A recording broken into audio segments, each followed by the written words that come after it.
Eddie Garrison, I'm going to admit to you something that thoroughly confuses me. It drives me crazy. I think it's great that Tony Romo, for example, when he's doing NFL analysis, can look at a play and predict what's going to happen or what they're going to try to do based on the formation. That's cool. And when he simply says, right here, they should try to throw the ball because look at this left side, and he circles it. Okay, that I can understand that.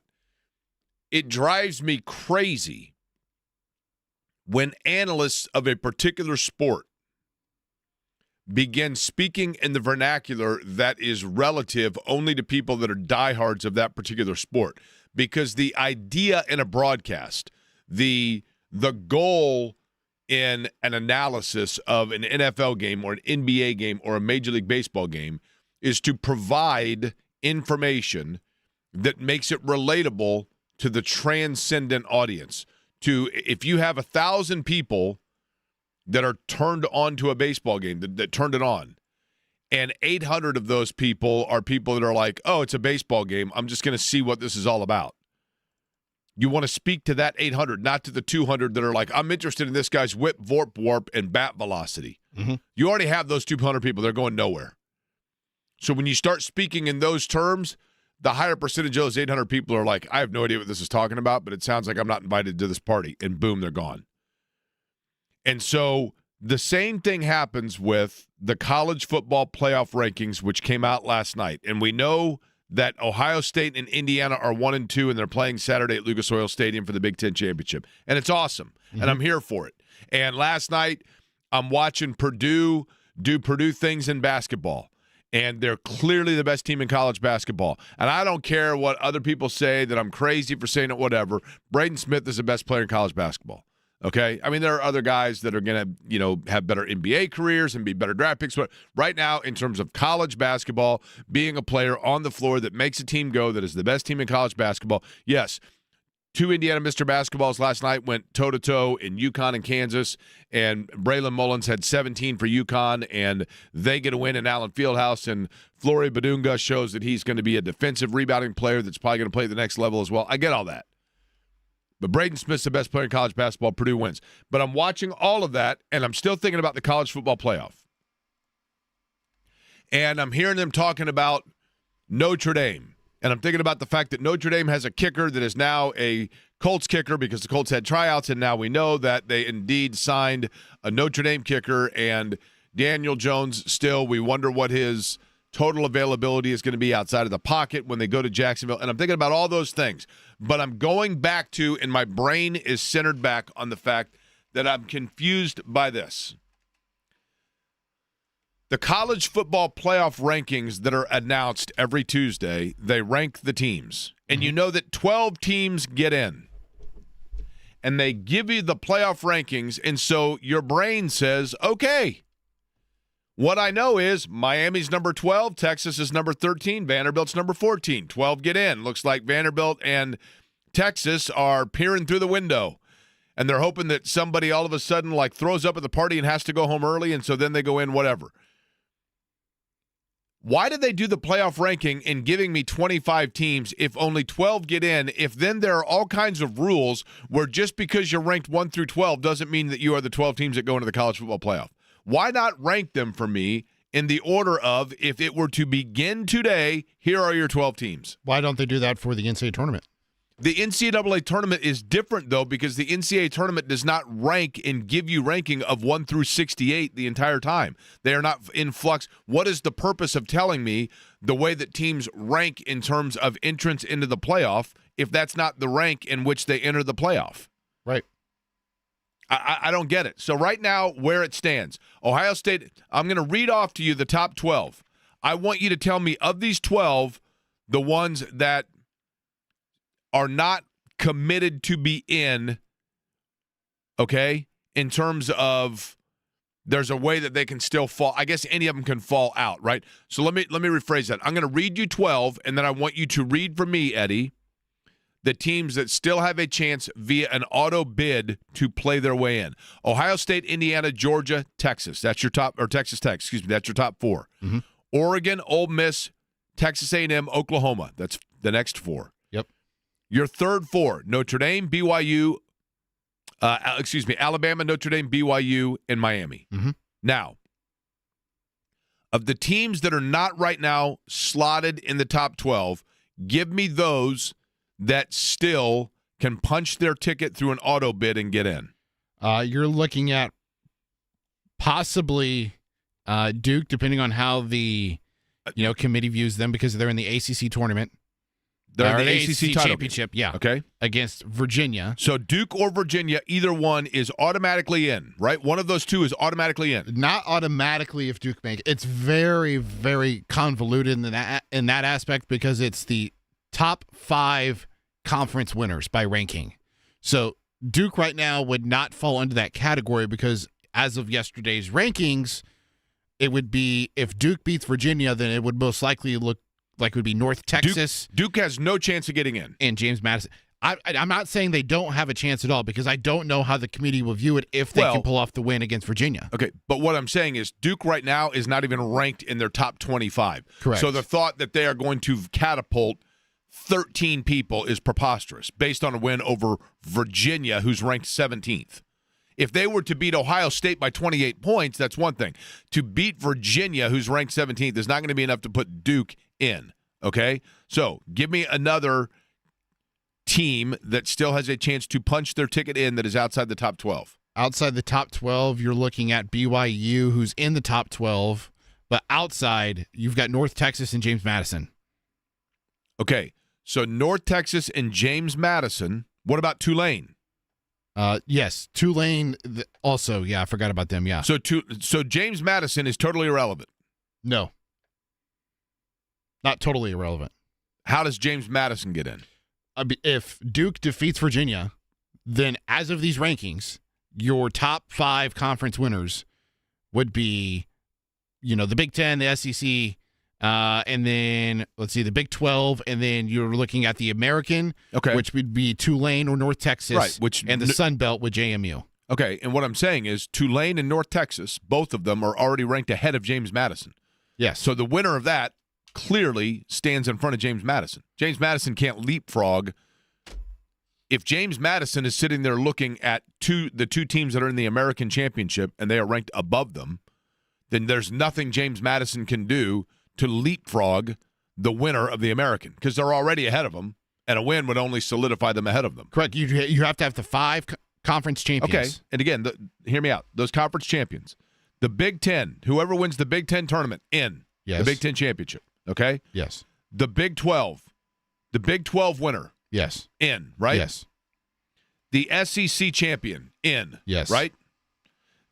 Now, outside of that, what other leagues are we looking at here? You're looking at the ACC.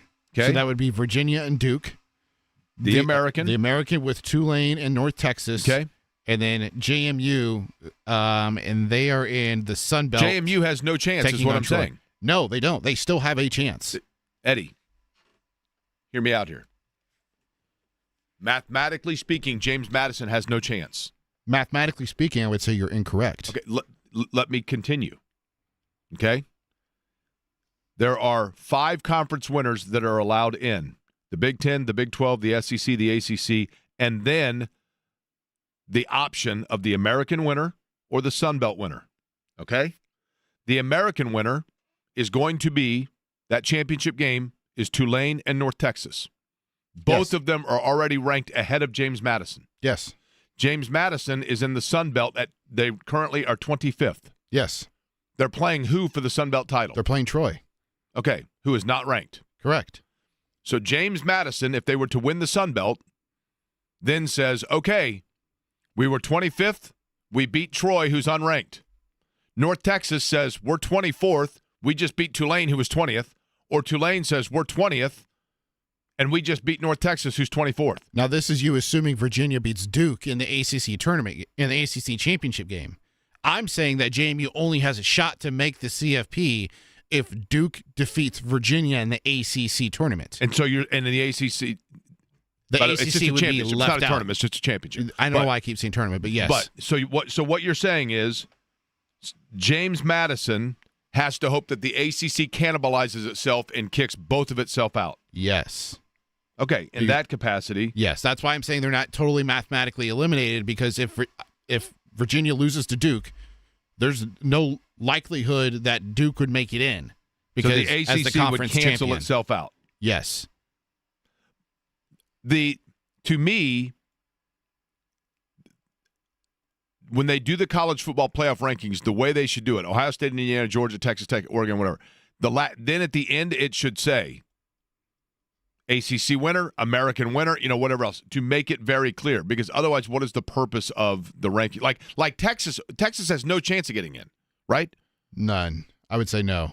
Vanderbilt has no chance of getting in. No, I would say they do not either. Who is the SEC title game, though? The SEC title game, isn't that Alabama and Georgia? That sounds right. Yes. So again, Vanderbilt's okay. Your work, Vanderbilt's work is complete. They got to sit and but nonetheless,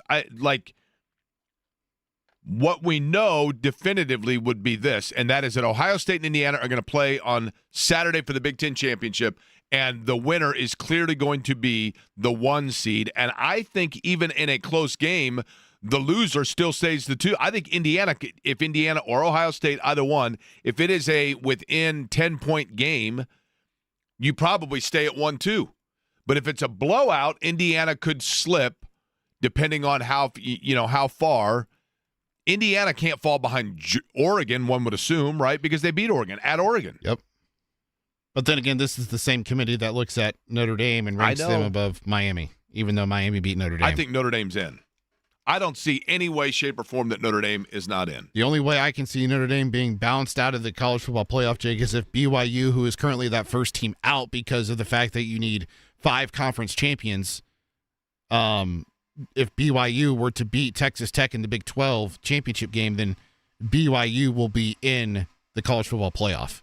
Thus, Notre Dame would get bumped out for BYU. Hey, Jake, it comes down to Duke, Tulane, North Texas, James Madison. At the beginning of each college football playoff show, they attempt to explain the particulars that you find difficult to understand. I get it. This is the brilliance of it, and at the same time, the challenge of it. And it goes back to my initial point. The brilliance of it is this is all designed for exactly this. For 2 people in Indianapolis, Indiana, on a midweek where you've got Sauce Gardner injury news, where you've got Daniel Jones injury news, where you've got new kicker, where you've got team backpedaling itself going into an AFC South matchup against Jacksonville on the road, when you've got the number 1 team in college basketball, when you've got all of those things going on. 2 people in Indianapolis doing a sports talk radio show are talking about the college football playoff. Now, it is pertinent here because one of the 2 best teams in college football is within our market. That's why it is of relevance.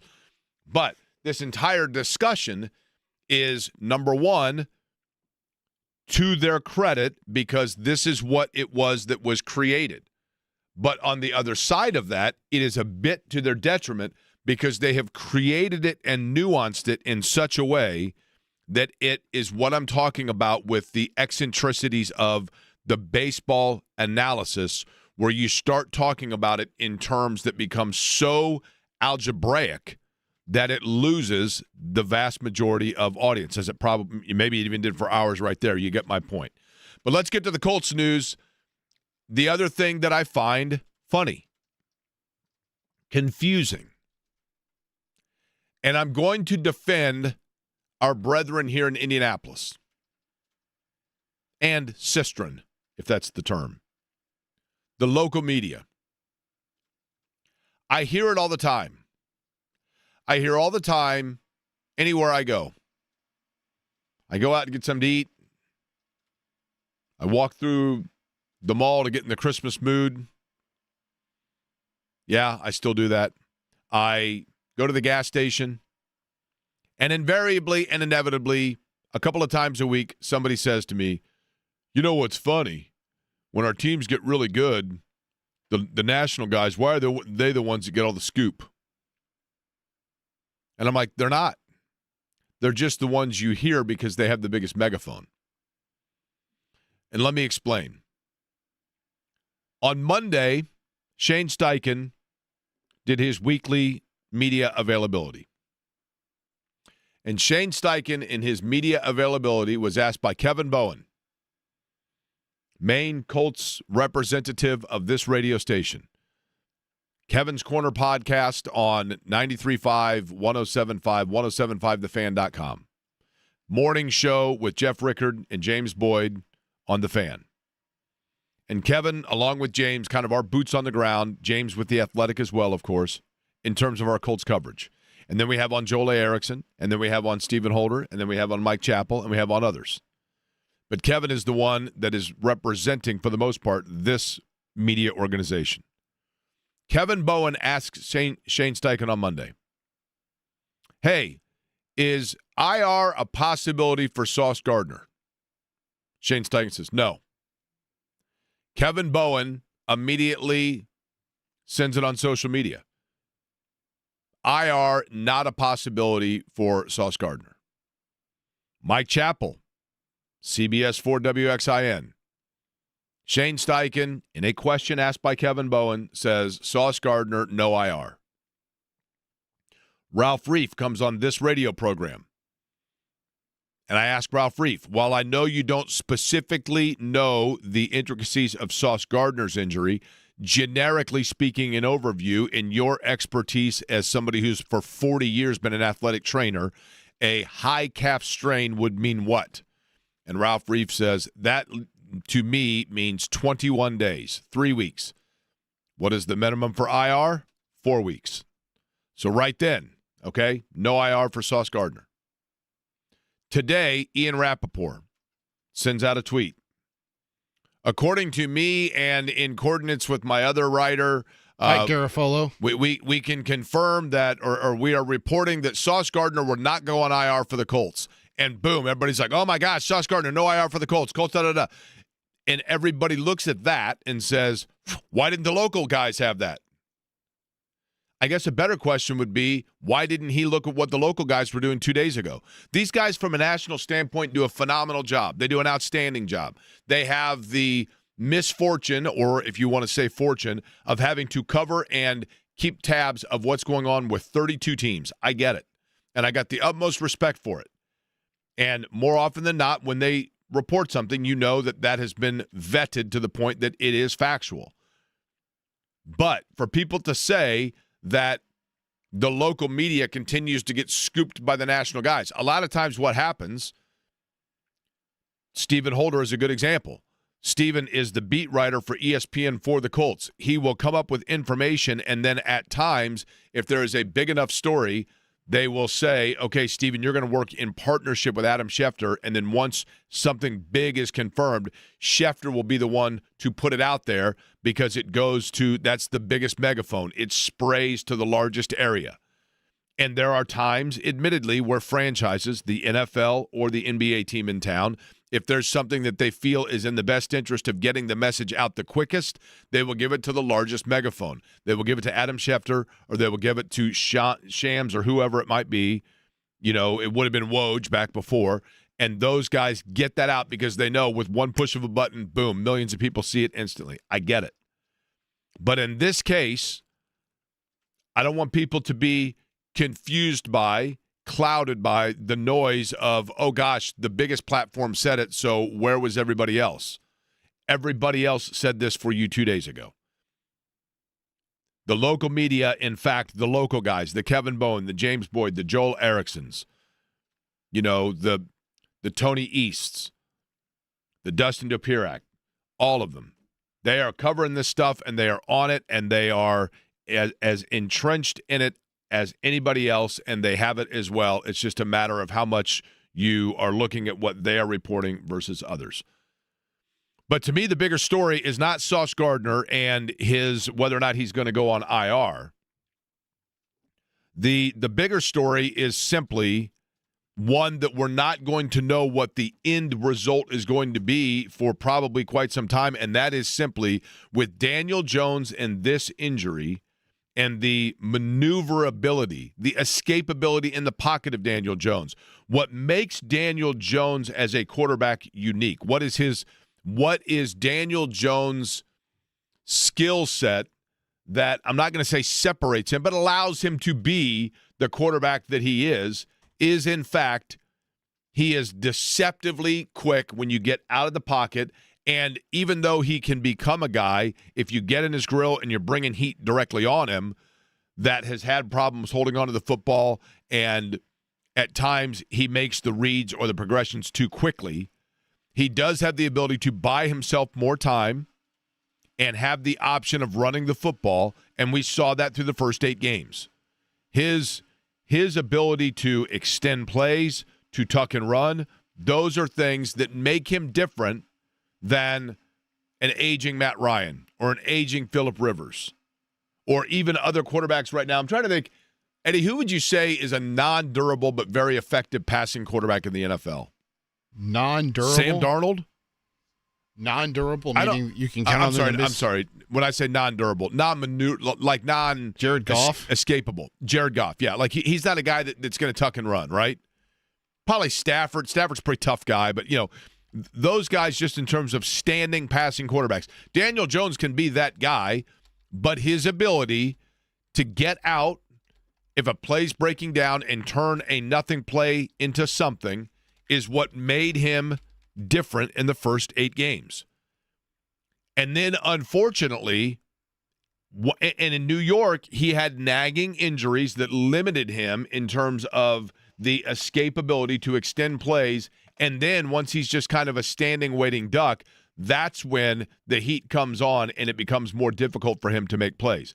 And I worry right now for the Colts this year that that's where they are, and that's who he is, and that challenge is going to be because of that sort of an injury. Even though the injury may not get worse over the next 8 weeks, it's not going to get better, and he's not suddenly going to be able to get out and run. And that's the thing that is going to be, for me, concerning. And we'll talk about that over the course of the show today. I mentioned Purdue. Sam King, Lafayette Journal and Courier are going to join us coming up about an hour from now. We also will continue, as I mentioned, to get into the Colts. Joel A. Erickson going to join us in the 2 o'clock hour. But when we come back, my understanding is there are meetings going on for IndyCar drivers, and Graham Rahal's half paying attention because he's spending the rest of his time on his phone looking to see what happens with Ohio State and Indiana. And nobody knows the Buckeyes better. So I said to Graham, look, you got to come on. You got to come on so we can get your prognostication on it, and he's going to do it next.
Indiana and Ohio State Big Ten championship game coming up.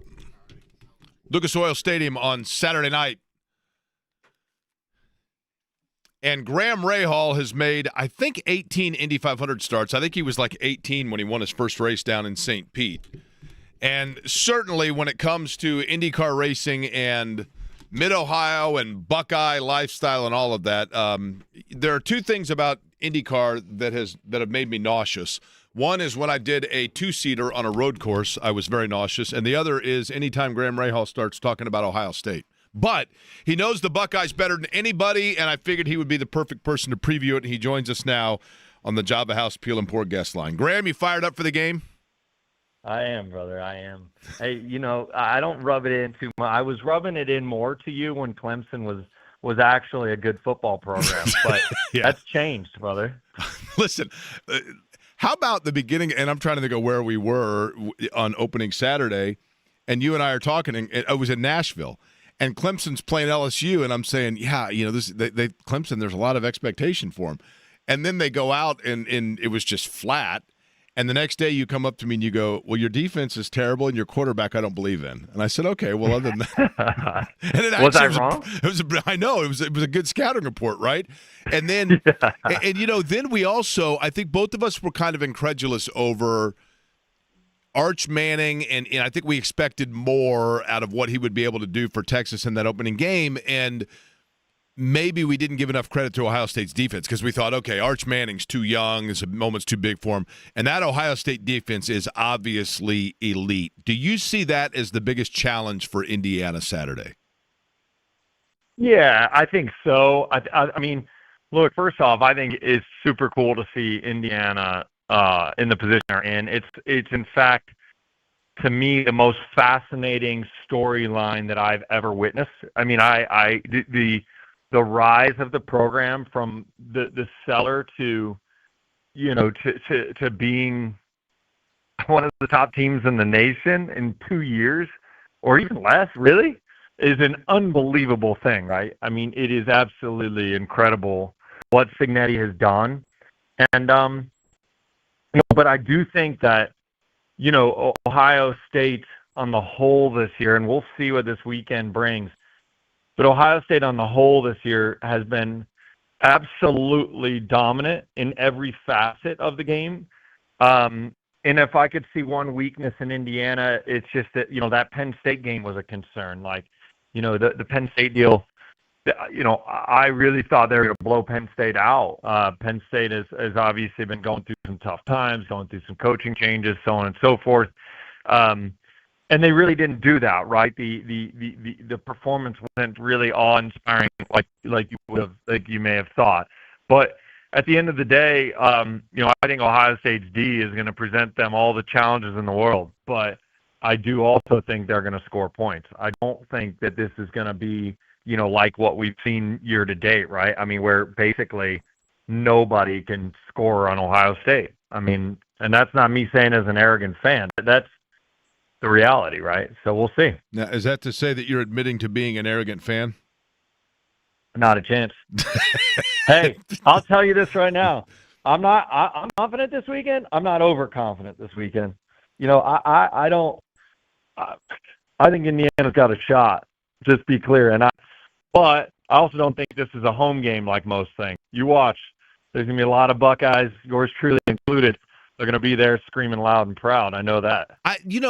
To me, Graham, and you're right. I mean, the Indiana story is truly, and listen, I'm here up front talking about it every week for the last 2 years, and it still is surreal, right? Of like, this really, and the reality is this. And I realize it's not like you're watching every other team every other Saturday, but Graham, would you agree with this? I think we can emphatically say these are the two best teams in college football right now in terms of no doubt totality, right? I mean, on both sides of the football for both of them, right? Dude, I'm calling it right now. Georgia is half. They are not that great. I'm telling you right now, Alabama is overrated as hell. How Alabama is high of a seed as they are is only for one reason, because their name and their brand. To me, the Texas Tech thing, TBD, right? I'm not 100% sold on that. Oregon, I actually don't think Oregon is that good. Now, this is me going on my rant. I watch a lot of football, but I'm not going to claim to be an expert. But I don't think that there is any teams as complete as Ohio State and Indiana this particular year. And to me, this weekend's matchup is a killer opportunity. The biggest thing for me is I hope these teams don't get slighted by taking a loss. You would hate to see, and I'm not saying they're not going to make play. Clearly, they're in the playoffs. My point, though, is you'd hate to see one of them drop, too far because they don't deserve it, right? They certainly shouldn't drop more than maybe to number 3. When you look at it, and that's saying that's basing on Georgia actually winning. So, overall, we'll see, I suppose. Graham, in racing, Graham Rahal's my guest, Java House, Peel and Port Guest Line. In racing, we use a term called turn up the wick. So like in the Indy 500, it's the last 25 laps of the race. Now let's turn up the wick. Let's get everything we have out of the car and let's go. It's the final stint. Do you believe that offensively speaking, that Ohio State, is there still another level on the notch for the Buckeyes to turn up the wick? Has Ryan Day, to use a racing term, been sandbagging a little bit on what that offense can do? Yeah. So to answer the question, I got to be careful what I say because I got a lot of buddies there. I hear more than maybe most. I asked a buddy this very question earlier this year. I said, explain it to me. We're not putting up a ton of points. We're not doing this. He said, look, flat out, the objective is simple. We want to play one less game by the end of the year than everybody else. We want to control the play clock. We'll move the ball and move the ball and count. That's number one. But he said, you remember the Penn State game? I said, yep. He goes, you remember the third quarter? I said, I do. He goes, we put up 21 points in 5 minutes. I said, yep. He goes, that was fourth gear. We knew that we didn't play the first half the way we wanted to. We knew we had to come out in the second and pull a gap in a very short period of time. And that's precisely what we did. And, to me, that's pretty damn cool to hear. That's what makes me as a Buckeye fan more confident than last year or any other year. I feel, and again, this isn't to say, honestly, that Ohio State's going to go and win this weekend, but I feel there is a control within this team that they've never had before. Like, they are truly in control of what is going on. They're in control of the play clock. They're in control of the time of possession. Dude, look what they did to Michigan.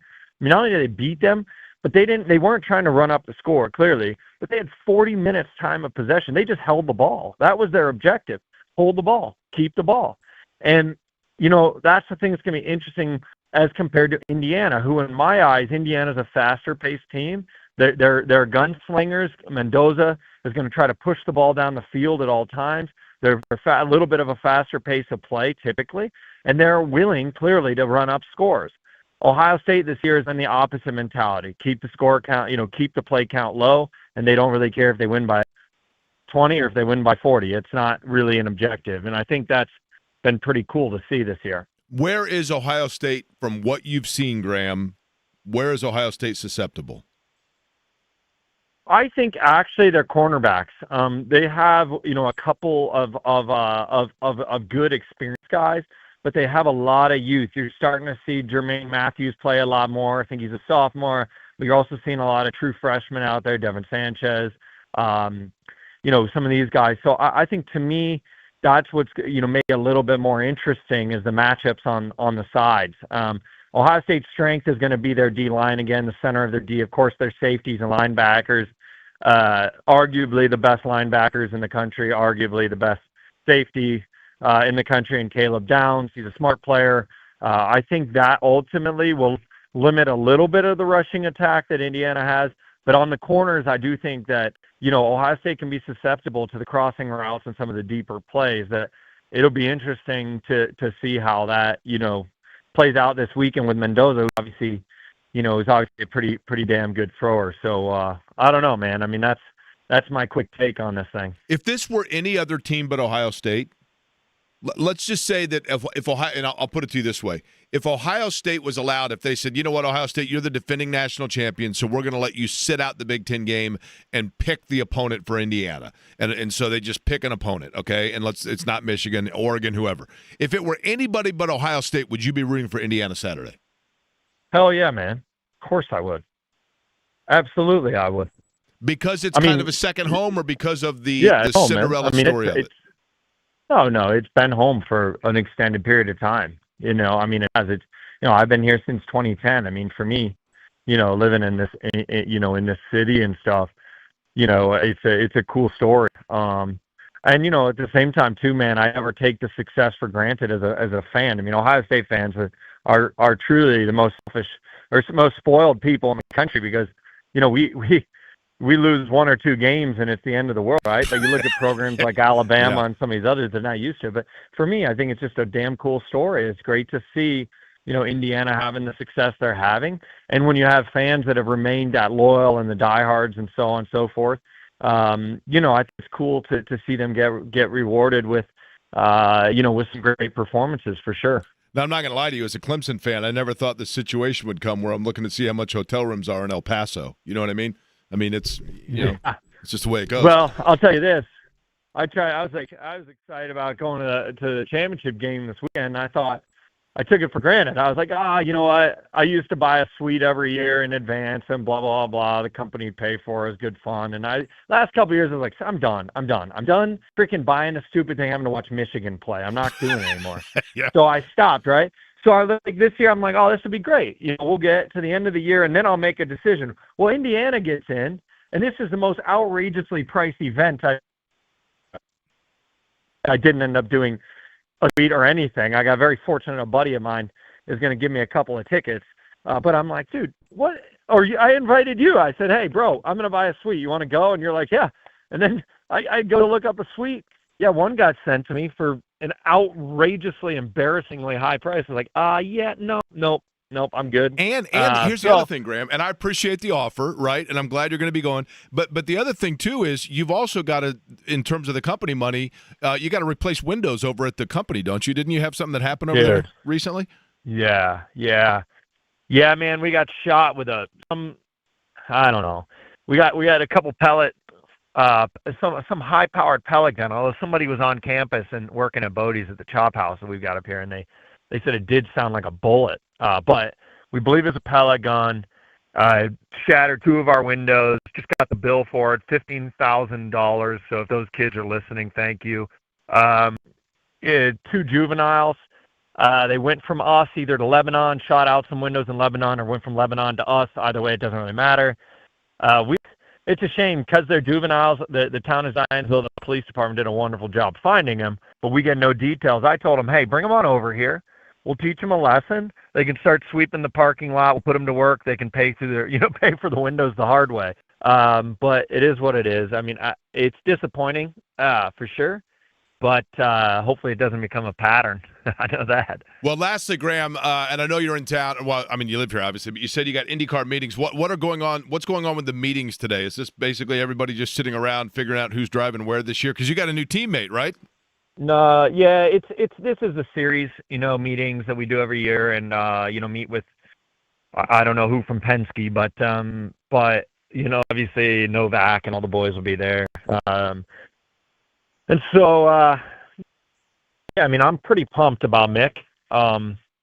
He's a great kid. I mean, a super, super great kid. Very, very humble. You can tell from a great family. And I was actually morning, engineering Zoom and stuff. I think you just connected my car. But anyway, engineering Zoom and stuff with Mick. And I'm pretty pumped up about him, man. I think he's going to be a great asset, not only to us, but to the sport. I think people are really going to take well to him. He's a super nice guy. His mom, mom was an absolute doll to all the people, to all of our people, all of our staff when they came in.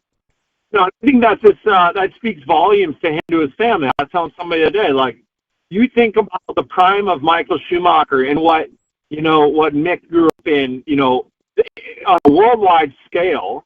When you talked about fame at that time, you talked about Tiger Woods, you talked about Michael Jordan, and you talked about Michael Schumacher. right? And yet, here comes in this kid who's, so humble, down to earth, just a great guy, and his mom's the same. It's sweet, man, and I'm looking forward to it for sure. Okay, lastly, Graham, is this the first of 2 meetings for Ohio State and Indiana this year? I don't know. I'd say this. I think both have a good chance, as long as the latter, works and they just win out, they get to the final, right? But I to me, it's a long playoff this year, and I think it's going to be interesting to see. Well, let's put it this way: they both have got to get buys, I think, and if they both get buys, then I think they're looking pretty good. Yeah, I think they will. I do think they will, and they both deserve it for sure. Graham Rahal, IndyCar season will be here before we know it. It starts out, I believe, in St. Pete, if I'm not mistaken, but that's still like 4 months down the road. Football to be played between now and then. Graham, certainly enjoy the game on Saturday night. I appreciate the time. I'm not going to say go Bucks. I'm not going to go that far for you. I want to see Indiana win this game, but we shall see what happens. But I appreciate the time as always. That sounds good. We'll loop back next week and see what happens. All right, sounds good. Graham Rahal joining us, Java House Peel and Pour guest line. That's a pretty good breakdown, though, about Ohio State, their corners, crossing patterns, etc. Speaking of the Big Ten, there is the other sport that is played within it, and it was played last night at a very high level. A look back at what undoubtedly to me is the best team in the country and what happened last night. We'll get to that next.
for you to, if you could, close your eyes for me.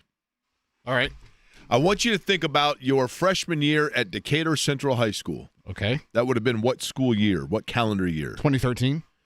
The 2013 year, the fall of 2013 or the fall of 2012, right? It would have been the fall of, let's see, I graduated in 17. So the fall of 13. yes.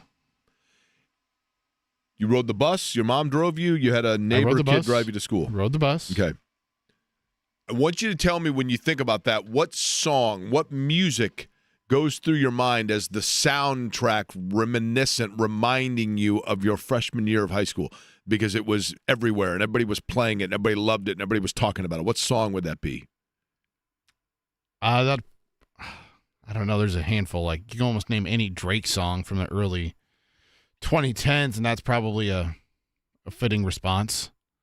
Or that Black Beatles song when everyone was doing, like, the mannequin challenge. Oh, yeah. Okay. Now, so for me, I was a freshman, and my sister was a senior at North Central, so I rode to school with her, and she had the NXS Kick cassette tape. And that song that you just played, every time I hear it, that's immediately where I go with it. In the fall of 1987, that album and that song was absolutely everywhere. 87 was a good year in college basketball for the Purdue Boilermakers. It was part of their three-peat, of course. Indiana won the national title, but Purdue was right there with Everett Stevens, Troy Lewis, Todd Mitchell, that group, part of the triplets that won 3 straight Big Ten titles. And that is where Purdue is now in terms of being in the upper echelon, it goes without saying, and the top of the Big Ten. Last night playing in Rutgers, and what jumped out at me last night about that game and about this team, this is, by all account, one of the deepest teams in college basketball. And I've mentioned that many times because they can beat you. They can play so many different ways. They can chameleon a bit. Last night, just as the game was about to start, I met up with Bruce Kidd.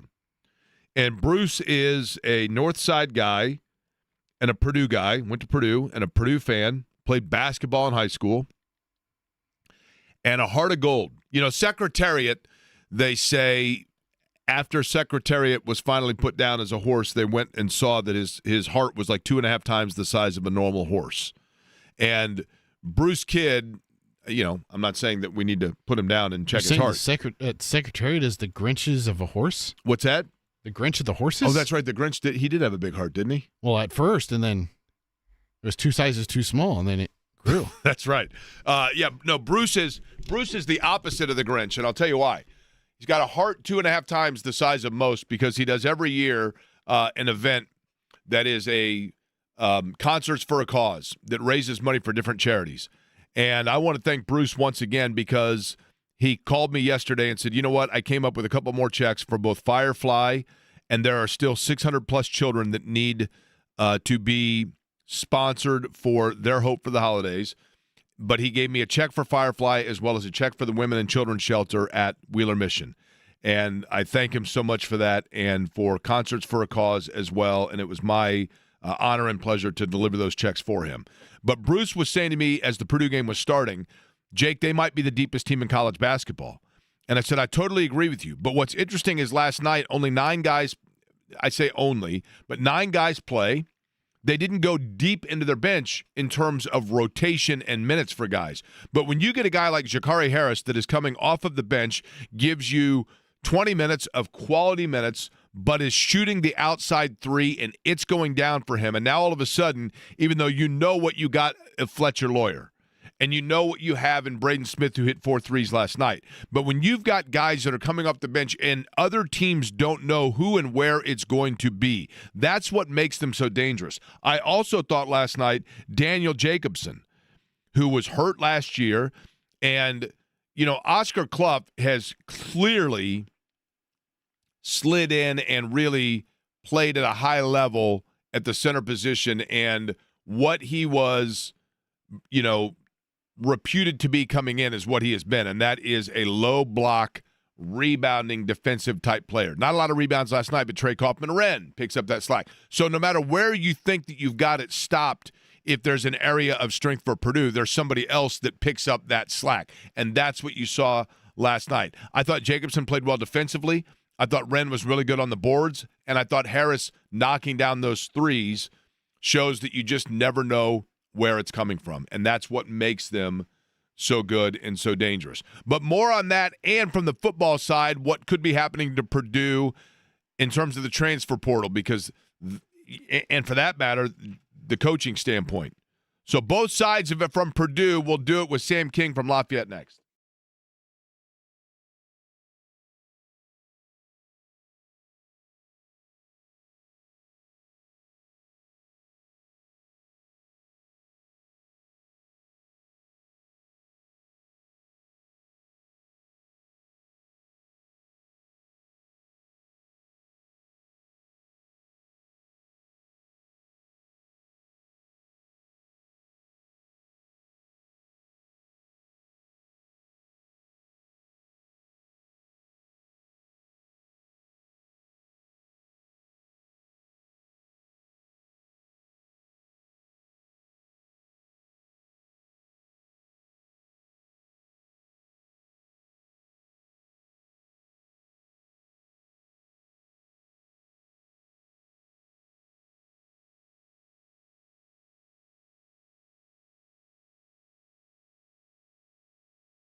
1 o'clock hour underway in Indianapolis. For that matter, the 1 o'clock hour is underway everywhere in the Eastern time zone. How are you? My name is Jake Query. Eddie Garrison, the other voice you hear on this program. We call it Query and Company. It took a staff of hundreds to come up with such the creative name for the show. And thank you to Graham Rahal joining us just about, an hour or so ago, 35 minutes ago or so. Really good breakdown. I know Graham is an IndyCar driver, but his ability to kind of break down Ohio State and Indiana from the football standpoint, pretty good stuff. And the other side of things when it comes to the state of Indiana and football, and for that matter, basketball, when you're talking about the number one team in the land in Ohio State, or some would say Indiana in football, the number one in the land in basketball, we were just talking about, is Purdue. And then on the opposite side of the way things are going from a football standpoint, Purdue is a program football-wise that is in the process of trying to do a rebuild. Today is National Signing Day for that. Then you also get the transfer portal is opened up. Wanted to just kind of cover all of it. So Sam King joins us now on the Java House Peel and Pour guest line. They have several Java House locations in Lafayette, by the way, Eddie, just so you know. Lafayette Journal and Courier, where Sam works. Sam, how are you, man? Happy holidays. Doing well. I'm staying busy right now, as you mentioned, the number one basketball team, and then it's been a busy day on the football front. So, based on some of these guys who have flipped commitments today, it's been a good past 24 hours for Purdue fans. Okay, so let's get to that. I want to start with the football side of things, and let's just simply go with exactly that. I think Odom, when he was brought in from UNLV, and I talked to some people about it that watched his teams at UNLV, and obviously he was not there a long time. But one of the things about him with the scouting report was, look, this is a team that at least they may not be able to accumulate the most talent right away because of when he was acquired, but they are going to be disciplined and they're going to play hard. Now, it seemed like some of that might have gotten away a little bit towards the end of the year, but I do like him, and I do believe in the direction. But you got to have players, right? Where do things stand right now in terms of who may be out and then what may be coming in?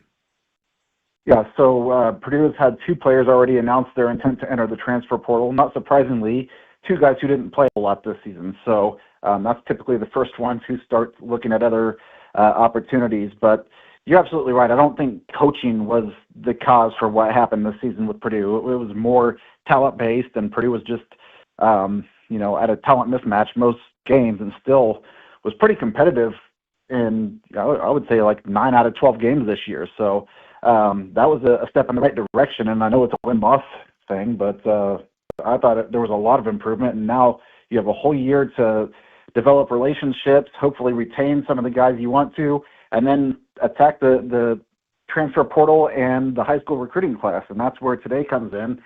Already Purdue has got a commitment from Jet Goldsberry from Southern Indiana. He's a legacy kid who was committed to Ole Miss. I'm sure Lane Kiffin, the Lane Kiffin saga played into this a little bit, but that's a huge get for Purdue to get an in-state kid who was highly recruited and flip the top recruit in Kentucky who was verbally committed to Louisville. So that's a defensive tackle and a safety right there that when you're talking about a defense that allowed 32 points a game this season, that's a good starting point. Get some big-time recruits to come in and hopefully change that. What do you anticipate in terms, Sam, of transfer portal, the percent of players that may still be departing the Purdue program? Or do you think that there is enough buy-in of, look, I want to be here to try to build this thing? Towards the end of the year, you started to see some guys fall out of the rotation and some other guys who were younger start getting more reps. And I think that was with the future in mind a little bit. Now, Purdue will say it was putting the best product on the field to try to win every Saturday, and sometimes that's true, but also when you're in the situation that Purdue was in this year, you do have to think about moving forward. So I do think that there will be probably more retention than people would think from a 2-10 team because the guys that they brought in the portal last year, and there were a ton of them, I think it was 80 new players overall between the signing class and transfers.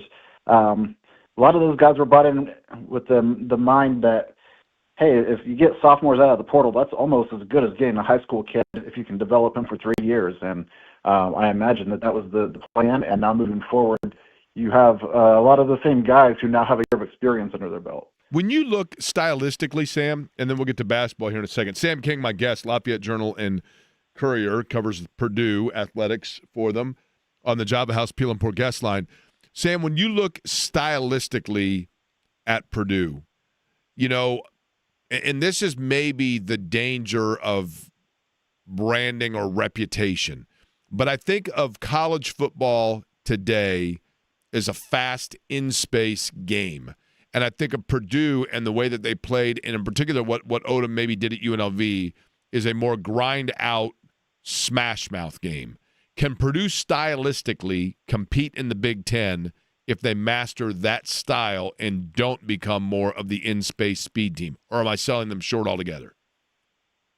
I mean, I guess time will tell is the cop-out answer there. But, there's several ways to win a football game, and I think because of what Purdue had this year, it had to try to slow games down and grind it out and make the games shorter for the other team's offense. So that might be what played a little bit into, running as much as Purdue did. Now Purdue is lacking running backs right now, so they're going to have to find some help there to think about that style moving forward. But we also saw the offense pull out some things out of the bag of tricks. You think back to Notre Dame where Devin Mockabee threw a touchdown pass to Ryan Brown.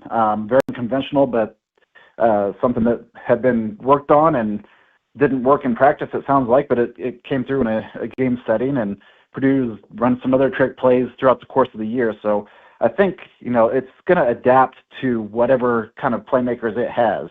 And this year, just with the makeup of the team, I think it felt like its best interest was trying to just, keep the other team's offense off the field as much as possible. Do you feel at this point, Sam, from a basketball standpoint, Matt Painter is not afraid to play anybody? And, Purdue, in terms of their schedule, when it comes to Selection Sunday, they're going to have a chock full of, on the left side where they show, quality wins. They already got a lot of them already. But do you feel that Purdue offensively has a versatility about them where they can play different games depending on who the opponent is? Or are they more, this is how we're going to play, we do it better than anybody, come and beat us if you can?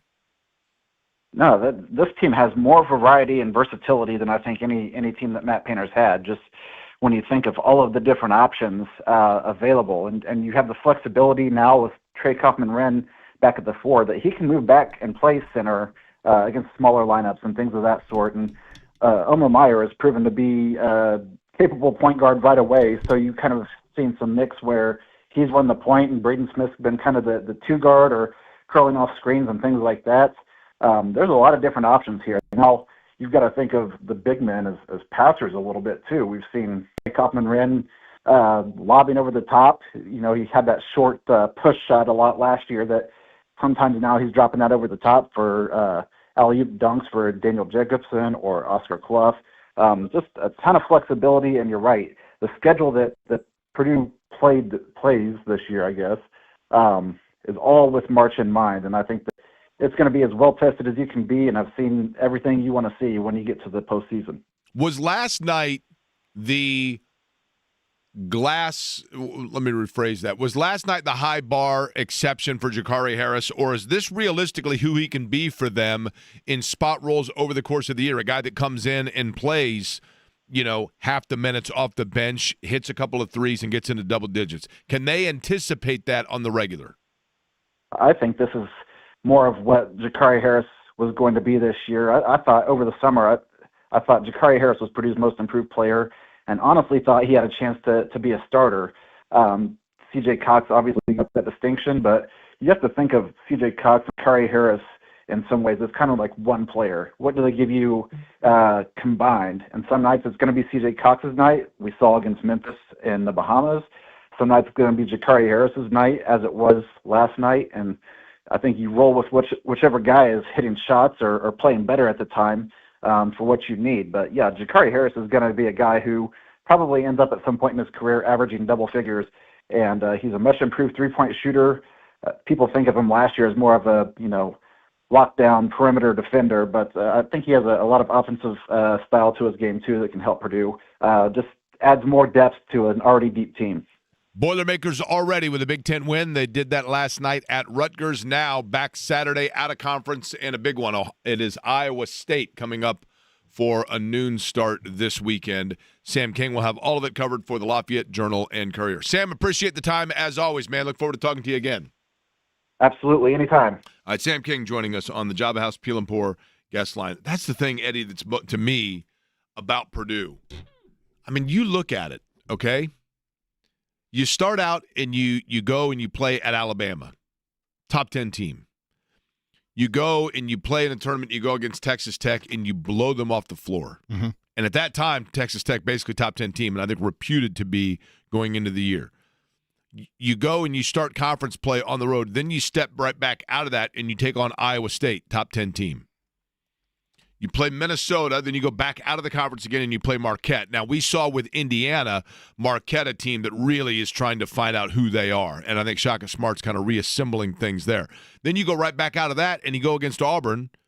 And, yeah, Auburn's a little different than what we thought they were going to be, but still, top 20 team. You know, tons of length, tons of pace, going to challenge you in a lot of ways. Then you go back and take on Kent State. Then you get back into the conference again. I mean, they're – you know, when we talk to Elliot Bloom, and you can see it, it is just going to pay such dividends for Purdue of by the time the Big Ten rolls around, when other teams in the Big Ten, and there's going to be somebody in the Big Ten that is going to exceed expectation, in particular early in the league, whether it be a USC or, you know, obviously Michigan's outstanding, right? Maybe it's Indiana, to be honest with you. Michigan State also. Michigan State's very good, night. yes. But, you know, maybe it's Indiana that comes in and is just hanging around. But at some point, you get into that extra buckle on the belt level point of the season. And for Purdue, it's going to be like, yeah, that was November, December. This is nothing now. They are so battle-tested, and they already are, this particular group. I mean, the number of games those guys have played together. With any team you say, barring injury, and you hate saying that about Purdue because of what that means to the Purdue fan base, which I totally understand and respect. But barring injury, there is no reason to think this is not the team that is playing right back here again in Indianapolis for the Final Four. And that would be awesome. That'll be special. If the Final Four is here in Indy and Purdue's in it, that'll be outstanding. And, you know, hey, who knows? Indiana can make a run. Butler's playing well. I mean, we got a lot of good teams in the area, a lot of them. Pacers in action tonight taking on the Denver Nuggets. Jokic, I think he's going to play, right, Eddie? I think so, yeah. I haven't seen anything that says that he won't play. I know he's been battling, a wrist issue? That is correct. But he has played. He's been probable for basically every game this year. If you look at the Pacers, and you do, you know, Eddie Garrison is the radio producer for the Pacers broadcast with Mark Boyle and Pat Boylan. And Eddie Gill. This particular team. And Eddie White. That's the postgame, right? Yeah. Do you smell the cigars when he comes in here? Briefly. Mm-hmm. There's always a faint smell, then it kind of a faint smell goes away. The roster itself. You know my 2025 guy. Yes. I came up with a new term. I introduced it yesterday on the show. I don't know if you caught it or not. Okay? The empty calorie guy? Yes. Did you like that one? It's okay.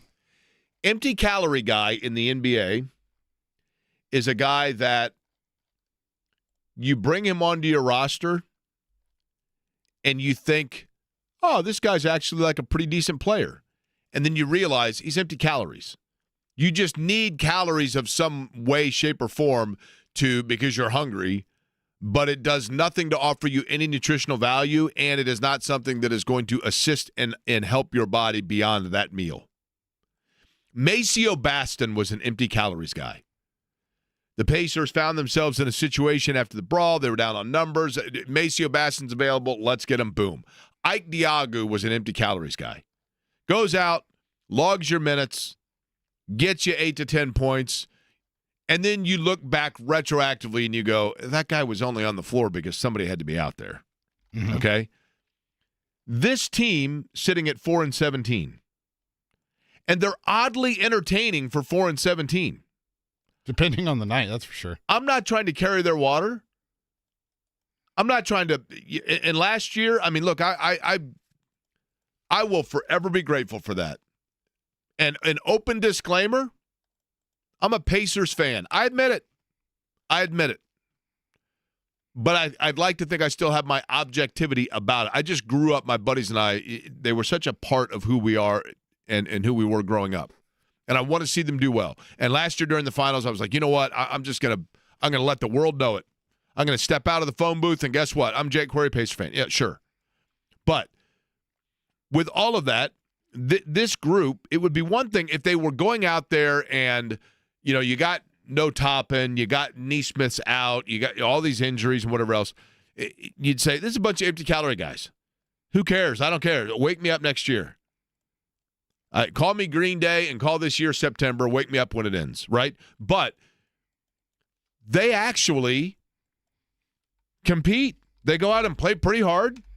They hit a wall just because they don't have, the breakthrough. I mean, Siakam has been really good, and Jarris Walker has up and down. What's that? Up and down. Yes, and when the up is up, you see it and you go, okay. But then he goes out a night like the other night where he's 0 for 5 from three-point range, and his body is so unique, and the game slowed down for him a little bit, and he does do some intangibles that are very intriguing and very enticing. But you really want, between Jarris Walker, Isaiah Jackson, and probably Ben Shepherd, for those three guys, this is a silver platter being handed to them of here is opportunity. Now, with that, when you look at guys on this roster that are new faces that we were previously unfamiliar, Jay Huff, Garrison Matthews, who they just brought in, obviously. On a hardship, yeah. Ethan Thompson, is he a two-way or 10-day guy? Two-way. They waived Ray J. Dennis. I knew think they signed him to a two-way. And then Jeremiah Robinson Earl. Of those guys, are there any? And Talon Peter is a guy that was drafted late, two-way guy, kind of a Ben Shepherd type player. Are there any of those guys, Eddie, that you look at and you say, that's more than an empty calories guy. That's a guy that I think may actually have a long-term spot within this franchise once they are back at the health level of where we expect them to be.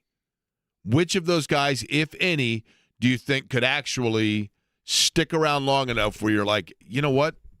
There might be a spot there. I would have to say Jeremiah Robinson Earl. I would tend to agree with that. Not a great shooter, but his length defensively and his activity defensively and his rebounding, I think, are three things that they need. His rebounding, I would agree with that in particular. He looks like he could be, yes, like that 11, 12, 13 guy that can give you emergency minutes on a legitimate, everybody healthy foundation team, right? Mm-hmm.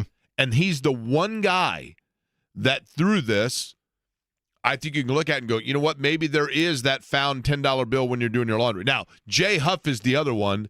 I do like Jay Huff.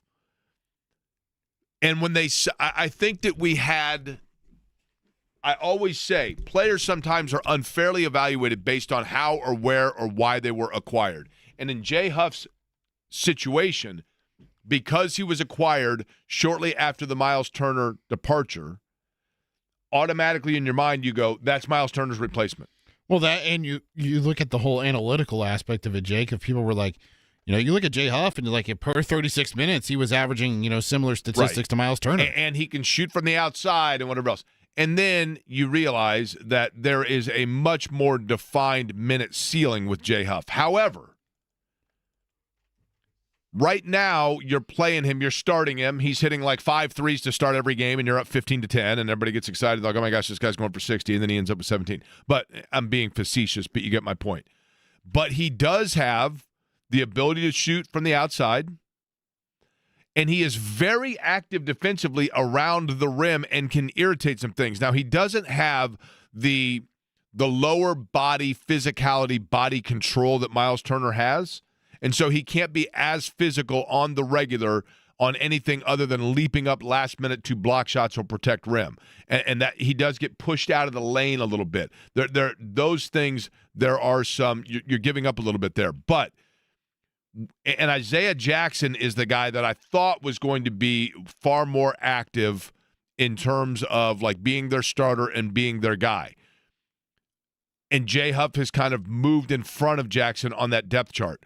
But I do think, and I'm going to go back to what I said yesterday, ultimately I believe that whoever becomes, once Tyrese Halliburton's back a year from now, and it's probably going to be a year from now before we really see him going, 25 games in, before you get a real idea where his Achilles is and what he is.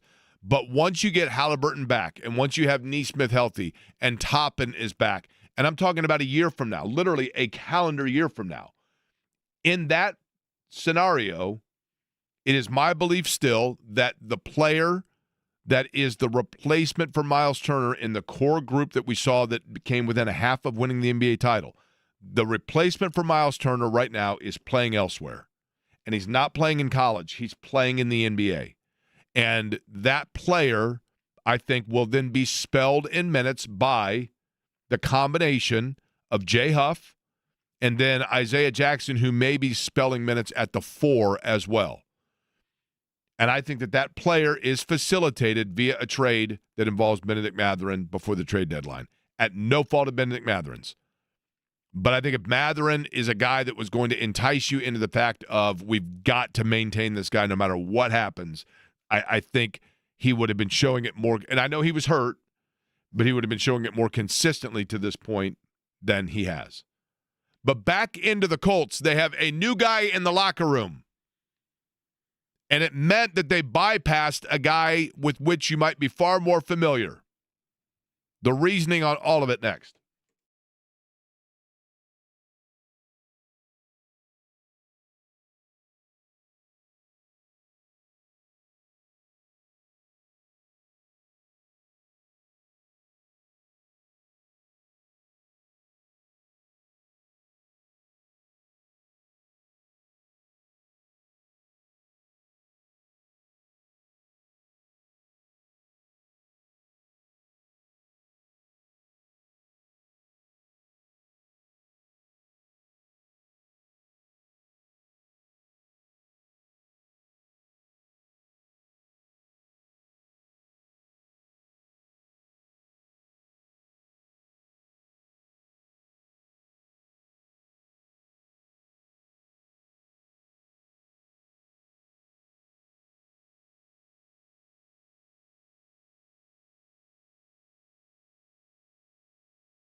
Speaking of this song, Eddie, if you factor in weather, sports calendar,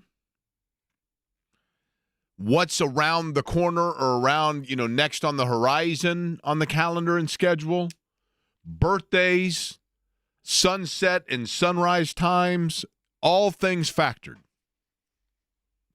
And we take May out of it because I am going to do you the civic favor in this town of telling you that when you're asked this question publicly on airwaves in Indianapolis, your answer has to be May. So I'm taking May out of it. The Eddie Garrison best month of the year is what? September. I think that's way up there, right? Well, that's when I was born, so. But the weather's always perfect. That's true. College football is getting really into the swing. The NFL is getting into the swing. Postseason baseball. Postseason baseball Hockey is coming down the stretch. And you also know that you have, because October is around the corner, but October isn't depressing like November and December are, right? In terms of weather. Yeah. So September is really high on the list.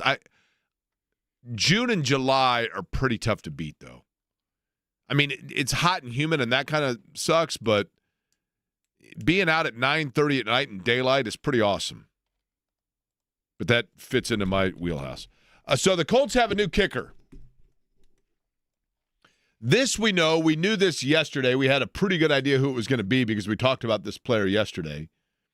Blake Grupe. And I'm embarrassed, and I apologize to fans of the Fighting Irish that I had forgotten that despite starting his career at Arkansas State, that he had played his last year of college football with Notre Dame. Familiarity with Brian Mason. What's that? Familiarity with Brian Mason.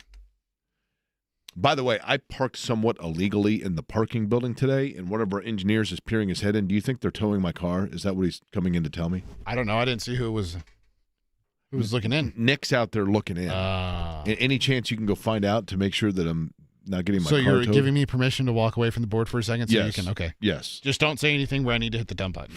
Okay, I'll try not to. Here is the reality. The situation has been presented for the Colts of this necessity for kicker because Michael Badgley has missed multiple extra points. And I think when it comes down to it, and the kicker position is one that in reality in the NFL, there are like 4 to 5, it's probably a higher number, but probably a quarter of the franchises have a kicker that's like, that's our guy, and you never think about it. And we got spoiled by that in this town with Vinatieri, obviously, right? And even before that, Vanderjagt and Kerry Blanchard both had, Pro Bowl level consistent years. I mean, Vanderjagt had, as a Colt, arguably the most prolific and successful season that a kicker ever had. I mean, certainly at that time he did. He made every single kick. And he was the most accurate kicker in the history of the league upon the time that he left Indianapolis. But I think what it came down to is twofold.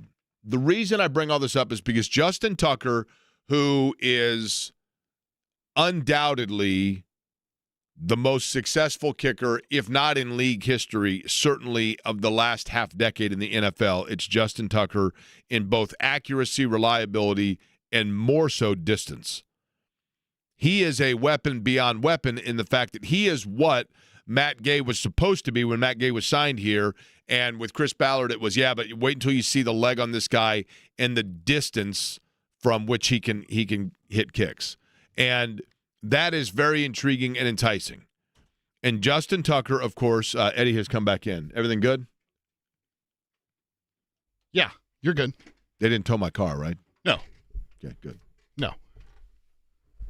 See, I don't know if people know this or not, but they're doing some construction on one of the floors in our building here, and so everything's been condensed to one floor. Construction, that's a good word to go with there. Well, I'm being politically correct. And so I had to get creative with my parking spot because it was full when I got here. But I thought my spot was okay. But anyway, so back to Justin Tucker. Justin Tucker is now completed a 10-game suspension from the National Football League. This suspension, and I guess a little bit of an irony here, on a day when Deshaun Watson was cleared to begin practicing for the Cleveland Browns, Justin Tucker is in discussion. Justin Tucker was suspended 10 games by the NFL for allegation of inappropriate behavior and some pretty gross allegations against him when it comes to massage therapy and misogyny and sexism and other such things with massage therapists. Now, in the sake of fairness, I would assume that the NFL, by suspending him for 10 games, that means that the NFL did their own investigation and drew their own conclusions and that there had to have been some sort of fire with the smoke. However, to be fair, I will point out that Justin Tucker was never criminally nor civilly charged with any allegation. There was never anything that was brought to him in terms of from a legal standpoint. But nonetheless, enough that the league deemed it worth penalizing him a 10-game suspension, and also the Baltimore Ravens releasing him as a kicker. With all of that, it is enticing, it is intriguing to have a player of that resume, of that skill set available at a position in which you have need. But I go back to something that Tony Dungy said. And the player that Tony Dungy was talking about was Michael Sam. And Michael Sam, coming into the draft when he was coming out of Missouri a number of years ago, was at that time, maybe it still is, I don't recall, but it was a big story in the news because he was the first player to enter the NFL draft having publicly come out of the closet. And while that is inconsequential to his football ability, Tony Dungy, somewhat controversially, until you really read the fine print of what he said, Tony Dungy said he is not a player I would draft. And people automatically jumped on that as some sort of a homophobic statement. What Tony Dungy was saying, when you really read the fine print and when he clarified it, was it has nothing to do with, I have nothing against him as a person in terms of his lifestyle or his away from football choices. But because he is the first, because he is a trailblazer, because he is a unique player in a social atmosphere like that, he is going to bring with him a level of fanfare, a level of scrutiny, a level of media attention, a level of analysis that a player of his skill set would normally not bring. And so, therefore, you have to weigh out the amount of extra energy that is brought in by that player versus the energy they bring to the field. And in my opinion, I'm saying Tony Dungy, the energy or the attention or the glare or the focus or the spotlight that is brought by acquiring that player is a greater amount of impact on the franchise than that of what he brings on the field. Now, if you have a player that has extra baggage, or I'm not saying that's baggage, extra glare, extra focus, extra spotlight, extra conversation, whatever it might be. If you have a player that brings all of that to the table, Aaron Rodgers is a good example. Aaron Rodgers, for like 5 years now, has been nonstop drama. You know, if you acquire Aaron Rodgers, that on his off day, he's going to be doing national talk shows, and he's going to be sitting there throwing out like weird conspiracy theories and talk about getting coffee enemas and all kinds of weird, whacked out stuff, right? He's probably on peyote half the time. Who knows? And you got the personal life of like, he doesn't like this guy, that guy, whatever it might be. But Aaron Rodgers is a phenomenally talented football player. And Aaron Rodgers, maybe up to this point, and maybe those scales are now a little bit different, but Aaron Rodgers, for a long time, brought with him enough football acumen that it was worth all of the additional glare and spotlight and focus. And in the case of Justin Tucker, a phenomenal kicker, clearly the Colts looked at this and said, look, we have an offense that is scoring more points still to this day than anybody this season in the National Football League. And we score a lot of touchdowns. And we're going to need a guy that can simply hit extra points. We don't need Steph Curry hitting threes from the logo all the time. We just need somebody that can hit the occasional free throw for us. And Blake Grupe, in terms of his career, when he was with the New Orleans Saints, notably, okay, with the Saints, from a field goal kicking standpoint, 75 of 94, nearly 80%. From an extra point standpoint, 86 of 88. So Michael Badgley, since being acquired by the Colts, has missed more extra points than has Grupe in 3 years as a kicker for the Saints. Yeah, but this guy this year, talking about Grupe, 18 of 26 on field goals. So, like, you gave up a guy for missing 3 extra points, but he hadn't missed a field goal. Right. Understood. For a guy but I think, or he's missed 1 field goal. I'm sorry. I think for Chris Ballard, though, it comes down to make the layups. Make the layups. And I get, here was Justin Tucker there, and there was need. I just think the extra stuff, it would have been too much. Yeah, I agree. And the other part of this, too, is that even though he is one of the greatest kickers of all time, if you just look at his past 3 seasons, he hasn't been the Hall of Fame resume guy that he was for the first, whatever it was, 10 years of his career. Like, he's 16 of 30 beyond 50 yards in the last 3 seasons that he kicked. How old is Tucker? He was born in 89, so he is 36. Okay. Just turned 36. I mean, granted, George Blanda was kicking when he was 74 years old. Not literally, but yeah. How old was Vinatieri? But Vinatieri, though, Vinatieri's another interesting one because how old was Vinatieri when he retired? Is he 42? I don't think he's ever officially retired. Well, but though, I mean, right? you know what I mean when he quit playing. 42, I think is right? Yeah, I think he was 42. And well, Vinatieri had to have officially retired because isn't he now eligible for the Hall of Fame? Yeah. So that means he had to have filed his paperwork. But yes, Vinatieri, you got to admit, I mean, goes without saying, the greatest kicker to do it, right? But when he fell off a cliff, he fell off a cliff, man. So Vinatieri was born in 72. His final year was 2019. He's 47. Yeah. 46 or 47, yeah, depending on when his birthday is. December 28th. Is it really? Mm-hmm. I always thought that would be the biggest buzzkill ever. Or New Year's? Yeah, New Year's would be rough. Wouldn't it be terrible, though, to have your birthday December 24th or 25th? I mean, you get to share it with the greatest. That's good. But other than that, you know what I mean? Yeah. I mean, everybody be like, now, here's your gift. Now, just so you know, that's both birthday and Christmas. Okay, thanks. When's your birthday? September what? 24th. Did you ever celebrate a half birthday when you were a kid? No, my half birthday. Well, depends on who you ask. My dad's birthday is my half birthday. Is it really? Yeah. Okay. Meaning your birthday is his half birthday, right? Yeah. Stephanie McComb, my half birthday. Every year on her birthday, I wish her a happy birthday, and she says, "Oh, well, how'd you remember?" I said, "It's my half birthday." And then she says to me, "Hap birth," which is half of happy birthday. See how I did that? Yeah. Joel Erickson going to join us about 45. We'll get the latest on what's going on West 56th.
This from AJ at 239-1070. Appreciate the texting in. What you just said about comparing Justin Tucker to Michael Sam is just utter bunk. It's bull. Justin Tucker abused women. He had any charges brought against them because these cases oftentimes are hard to charge in a civil court. The NFL clearly, as you said, found something wrong. Justin Tucker's a scumbag. I think we both agree with that. I agree with that, yes. As for Michael Sam, by your own definition, Jackie Robinson, I guess, shouldn't have been hired because he was a distraction as well. Again, AJ, and I think AJ and I probably, in terms of the,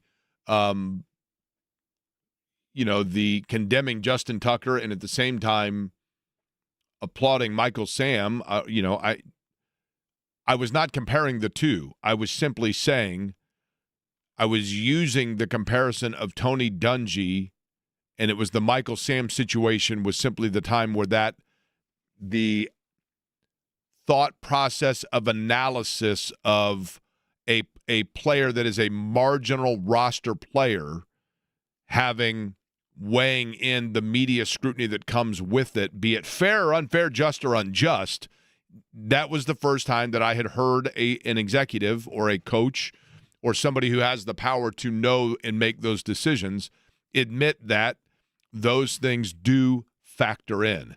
And in the term of Justin Tucker, to AJ's point, because of the fact that there were no charges brought against him, it does become more difficult to utilize that as the reasoning. But he is in terms of the craft, he's a very good or has been a very good player. And I would think I was simply saying the first time that I was made aware that, yes, in fact, outwardly a team would say, scrutiny above and beyond the statistics is something that we factor. And in the case of Justin Tucker, I believe it is something that is factored. This from Nick on the text line. Jake is right about Jay Huff. He's only a changeup off the bench. He can't give more than that, and then he gets exposed. I think Jarris Walker is not very good. They should have traded him by now. This from Matt. Hey, Jake or Eddie, do you think the Colts may kick the tires on Darius Slay? And with all the talk of the Daniel Jones injury, did anybody say how Jones was injured? That has never been answered, how it was injured. I believe he first showed up on the injury report, if I'm not mistaken, the week of the Kansas City game, right? That is correct, yeah. Wasn't on the report Wednesday, then was listed on the report on Thursday. Now, as for Slay, I don't know. I'm in a mid-30s corner. I don't know. Because Sauce Gardner's not going on IR, I think you roll with what you got, right? Just play Jalen Jones. Tired of watching Mekhi Blackman. Jalen Jones, I like. I don't get what he's done to be in like the quote-unquote doghouse, because even back to camp, like I understand he wasn't healthy during OTAs. I think it's just the fact that they couldn't see him for a lot of that time, right? Maybe, but even still, as soon as they signed in Xavier Howard off the street, who hadn't played in over a year, Xavier Howard was listed as a starter over Jalen Jones immediately, without he even taking a snap in practice.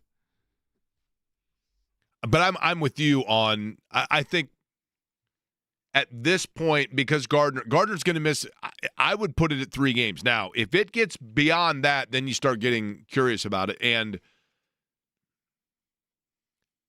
it is easy to start to then analyze like what they gave up for him, et cetera, and you forget, like, look, this is a long-term vision here. You know, he's got a lot of money attached to him that they have agreed to take upon, so it's not like he's going anywhere anytime fast. You know what I mean? By the way, do you find it odd, not to totally switch subjects here, but how Diego Pavia went from not even being mentioned in the top 3 for the Heisman to now he's, neck and neck in the race with Fernando Mendoza and Julian Sand? I have an answer on that. And Jeremiah I have a Love reasoning for that. I have a reasoning for that. I'll tell you next.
So, Eddie, if you could, please repeat for me the question you asked just before we took our 2 o'clock recess there. So last week, when you looked at the Heisman odds, it was clearly a two-man race between Julian Sand, quarterback of Ohio State, IU's quarterback Fernando Mendoza, and then lurking in the background, the best player in college football, in my opinion, Jeremiah Love, was number 3. Nobody was talking about Diego Pavia, about a Heisman finalist, and that he should be there in New York. And all of a sudden, if you look at the odds, there's been a major change. It's like neck and neck now between Mendoza, Sand, and Pavia. Couple of things come into play here. Number one, and I'm being very facetious, we should have a sarcasm meter alert. Because sometimes I think people can't realize or recognize or hear the sarcasm under which I speak sometimes. And right? depending on which book you look at, Jake, Mendoza is the favorite, and then it's Diego Pavia, and now Julian Sand. And even though if you go based off of last week's performances alone, like you look at Mendoza, he didn't look great against Purdue, and Agreed. Julian Sand looked fantastic against Michigan. You think he did look fantastic against Michigan? I thought he looked good. I think a couple of things factor in. The first of which is my sarcasm meter. In terms of Pavia and discussion about him for the Heisman, there was a picture that went semi-viral over the weekend. Did you happen to see it? I did not. His mom was at the game wearing a huge a shirt that in huge letters says Pavia for Heisman with Vanderbilt on it. And at one point, the television cameras caught a glimpse of her kind of leaning over the railing in her shirt. I have not seen a lot of her, but at least in the images that went semi-viral of her wearing the shirt, she's an attractive woman. And all of a sudden, literally that image, I think, went so viral that it was like, why not this guy for the Heisman? Right? Are you looking at the photo? I'm seeing a video. And in the video, your thoughts? I think she's It's not A.J. McCarron girlfriend level, like what's going on here, but it's up there, right? No, it is what's going on here. Like, I mean, you're a mom, and I don't know how old she is, but she's acting like she's still in college. Well, I got news for you, Eddie. I mean, don't even get me started on half the people that I know that I went to college with that are like, you know what I mean? They're shutting down upstairs pub at 3 a.m. And I'm like, what are we doing? You're 50. Don't you remember when you were in college, you looked around, anybody over 30, you're like, who's the old guy? Who turned this into ARP? But I digress. I think the bigger factor is this, okay? And I have voted for the Heisman once. Now, I thought it was interesting yesterday. What's that? You have? Yes. I was a Heisman voter in the 2000 season, maybe. Would you like to guess who I voted for? Well, Jake, I was barely 2 years old, so I need to go look at the ballot first and foremost. I will tell you the exact year, okay? The year that I was a Heisman voter, and I don't recall the reason why I was granted. It was the 2000 Heisman year. Okay, I'm looking at the voting. People around here are not going to be happy, probably, with me, if I'm not mistaken. Who were the final 5? The top 5? Chris, say the last name from Florida Chris State. Weinke. Thank you. Josh Heupel, Drew Brees, LaDainian Tomlinson, Damian Anderson. And then there was Michael Vick, Santana Moss, and that's about it. Some pretty good players on that list. Yeah, some other names I can't say that I'm not even going to try. To be fair, I was covering the Big 8 at that time. I was not covering the Big 10, so I did not see Purdue on the regular. Do you want to guess which of those I voted for? Where were you at the time in 2000? St. Louis. I was a credentialed coverer of the University of Missouri. I'm going to guess you voted for LaDainian Tomlinson. That is correct. That is who I voted for. But there are a number of things that come into play here on the Heisman. I think because you had so much discussion about Mendoza and Sand going into the holiday weekend, and by the holiday weekend, I mean people were, it's Thanksgiving, people are watching games, everybody knows about, You got Indiana Purdue on a Friday night, prime time, cable or non-cable television. Then you've got, obviously, Michigan, Ohio State, huge game. And for Indiana, what hurt Mendoza, and I'm going to give you what helps and what hurt him. What hurt him was, to your point, he did not have a game that jumped out at you. You watched it, and he kind of went through the motions, and they absolutely annihilated Purdue. Mm-hmm. Probably didn't help him if people were even still tuned in that late, that his replacement came in and immediately ripped off like a 58-yard run or whatever, and it's like, man. But his brother, yeah. Well, I mean, I understand that, but I'm saying to a voter that lives in Albuquerque, you know what I mean? Yeah. So there is that factor. For Mendoza, the body of work over the course of the year, the statistics, the touchdown to interception ratio, and again, the thing that helps him the most Heisman winners have at some point, it's just like I say when you watch a movie. When you watch a movie and some actor or performer has a signature moment, and you know that you're watching greatness in acting, and you say to yourself, that right there, that's the clip when they introduce it as one of the nominees for the Oscars that they're going to use. That's the moment. And in the Heisman, typically there is a play that you see it and you go, that's it. That's the play they're going to use. And for Mendoza, it was that play against Penn State. Even though it was a phenomenal catch, it was that play against Penn State. I think a little of what hurt Mendoza. It's not your fault, Will. It's not your fault. Right. I think of what hurt Mendoza a little bit is, and I get why it happened, but there very clearly was a campaign by Indiana to get him out front and foremost to as many people as possible and get him on programs and get him on talk shows and get him everywhere. I'm talking from a national standpoint, and start promoting his Heisman balloting during the bye week. And there might be a little fatigue that kicked in with that. But that's the plus and the minus of his campaign. The other thing, by the way, the other plus that really helps Mendoza, and I think personally this might be what tips the scale for him, is the fact that he played previously in the Pac-10. Now I realize Cal is an ACC school, but he played in the Pac-10. Voters on the West Coast, and I know now UCLA and USC is the Big Ten, and that's the West. But voters throughout the West Coast have seen him play and are aware of him and likely followed what he was doing to Indiana. So he blankets. If this were an election, he has campaigned in a larger part of the country and is more known to constituents in a larger base and footprint with more states than others. Now, Julian Sayin, wonderful player, came into a situation like Mendoza, transferred, so people at Alabama perhaps are familiar with him, but they didn't see him play a lot at Alabama, obviously. But he goes to Ohio State and has had an unbelievable year. But what was the storyline in the Michigan game, Eddie? What was the national storyline about Ohio State other than Ohio State hasn't beaten Michigan in a number of years? What was the big storyline? The big storyline from a personnel standpoint for Ohio State going into that game on Thanksgiving weekend was they get their top two receivers back. They have two of the best receivers in the country. The two best receivers, that Jeremiah Smith and what he can do, and the fact that they got two guys, and all you kept hearing about was Sunday-level receivers, stretch receivers, guys that can get themselves open, guys in space.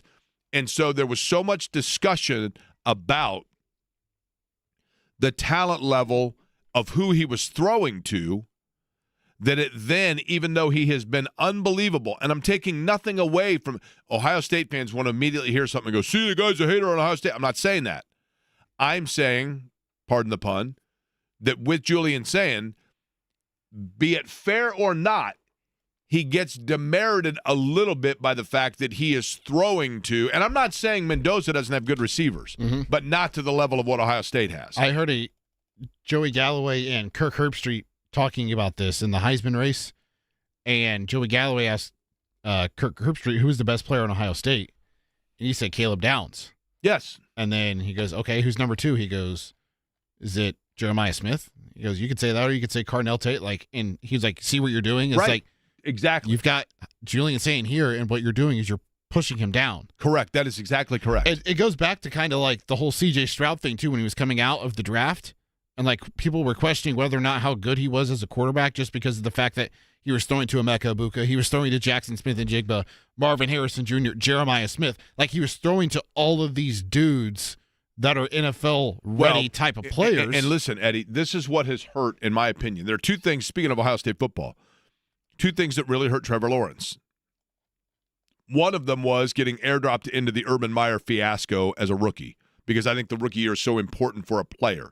But more so, I think one of the things that, and I've mentioned this before, when you are a quarterback at the college level, Trevor Lawrence in college was throwing to, think about it, right? He's throwing to T. Higgins. He's throwing to Justin Ross. He's throwing to, out of the backfield, of Travis Etienne.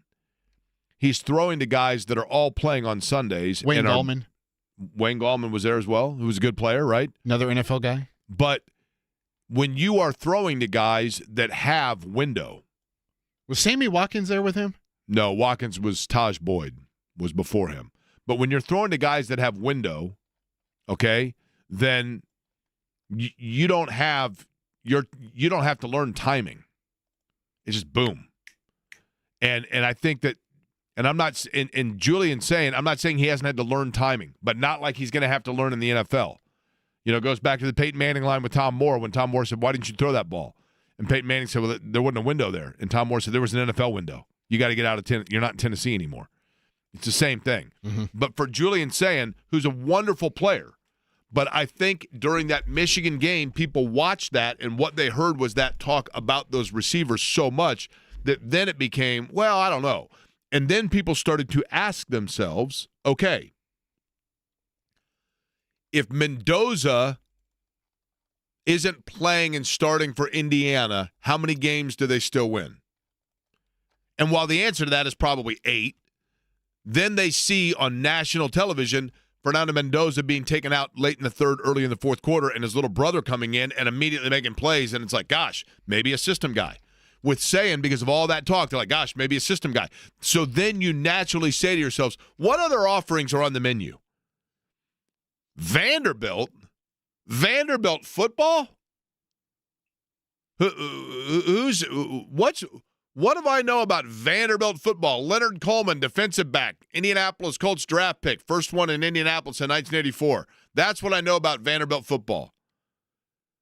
I know that Aaron Neesmith played basketball there, and I know that like Jerry Stackhouse coached there, and I know that Barry Goheen and Will Purdue beat Indiana in 87 there. But that's about all I know about Vanderbilt football. But yet Vanderbilt, look at Vanderbilt. They're ranked. They're in the playoff conversation, and they've got this quarterback that's this gutsy, gritty guy that makes plays. Maybe I should take a look at that. And then you also fall back to the team that is on national television. And I realize everybody's on national television, but in terms of prioritized national television game, and running backs and breakaway runs still salivate you and sell tickets a little bit, and Jeremiah Love does that. So I think people started looking beyond then, okay, these two guys, they both have excellent opportunity to show me why they're the guy. And instead, that was, well, actually, we're going to do that next week in the Big Ten championship game. Now, if one of those two guys, Sayin or Mendoza, goes out, because Vanderbilt's now idle, right? They're done, right? Yeah. Notre Dame's done. Yep. Those guys got to sit and wait. So now you watch and you see what those two guys do. If one of these two guys, and I actually believe that Sayin has the better opportunity at this than does Mendoza. But if one of them goes out and has a game where they complete 80% of their passes for 285 or more and more than 2 touchdowns, they probably are going to cement themselves. I love the Heisman Trophy. Love it. Love it. The other aspect, too, is like there's a little bit of like the Johnny Manziel, like the the party guy and Diego Pavia that becomes so, entertaining for fans. I get it. He's hanging out with Theo Vaughn. He's hanging out with, all these other famous people. He's, blowing up all over TikTok and doing all these different things. And I haven't done this whatever. in a while, Eddie. But to show how much I love the Heisman, I haven't done this in a while. I've done this with Indy 500 winners. Okay. Can you pull up for me, please, a list of Heisman Trophy winners? Yeah, while I do that, I also want to share that Kurt Cignetti has now gone back-to-back as the Big Ten Coach of the Year. Do we have the breaking news, Souter?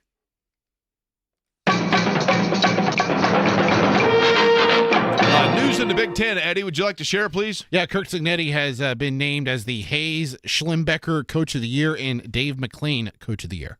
Okay. Congratulations to Kurt Cignetti. Do you have the list of Heisman Trophy winners? I do. I was born in 1972. Okay. So we can go a couple years before that or whatever. But give me a year off the top of your head. I'll let you just go, Jake, wherever you want to start with. You want me to start in the year I was born, 72? Sure, why not?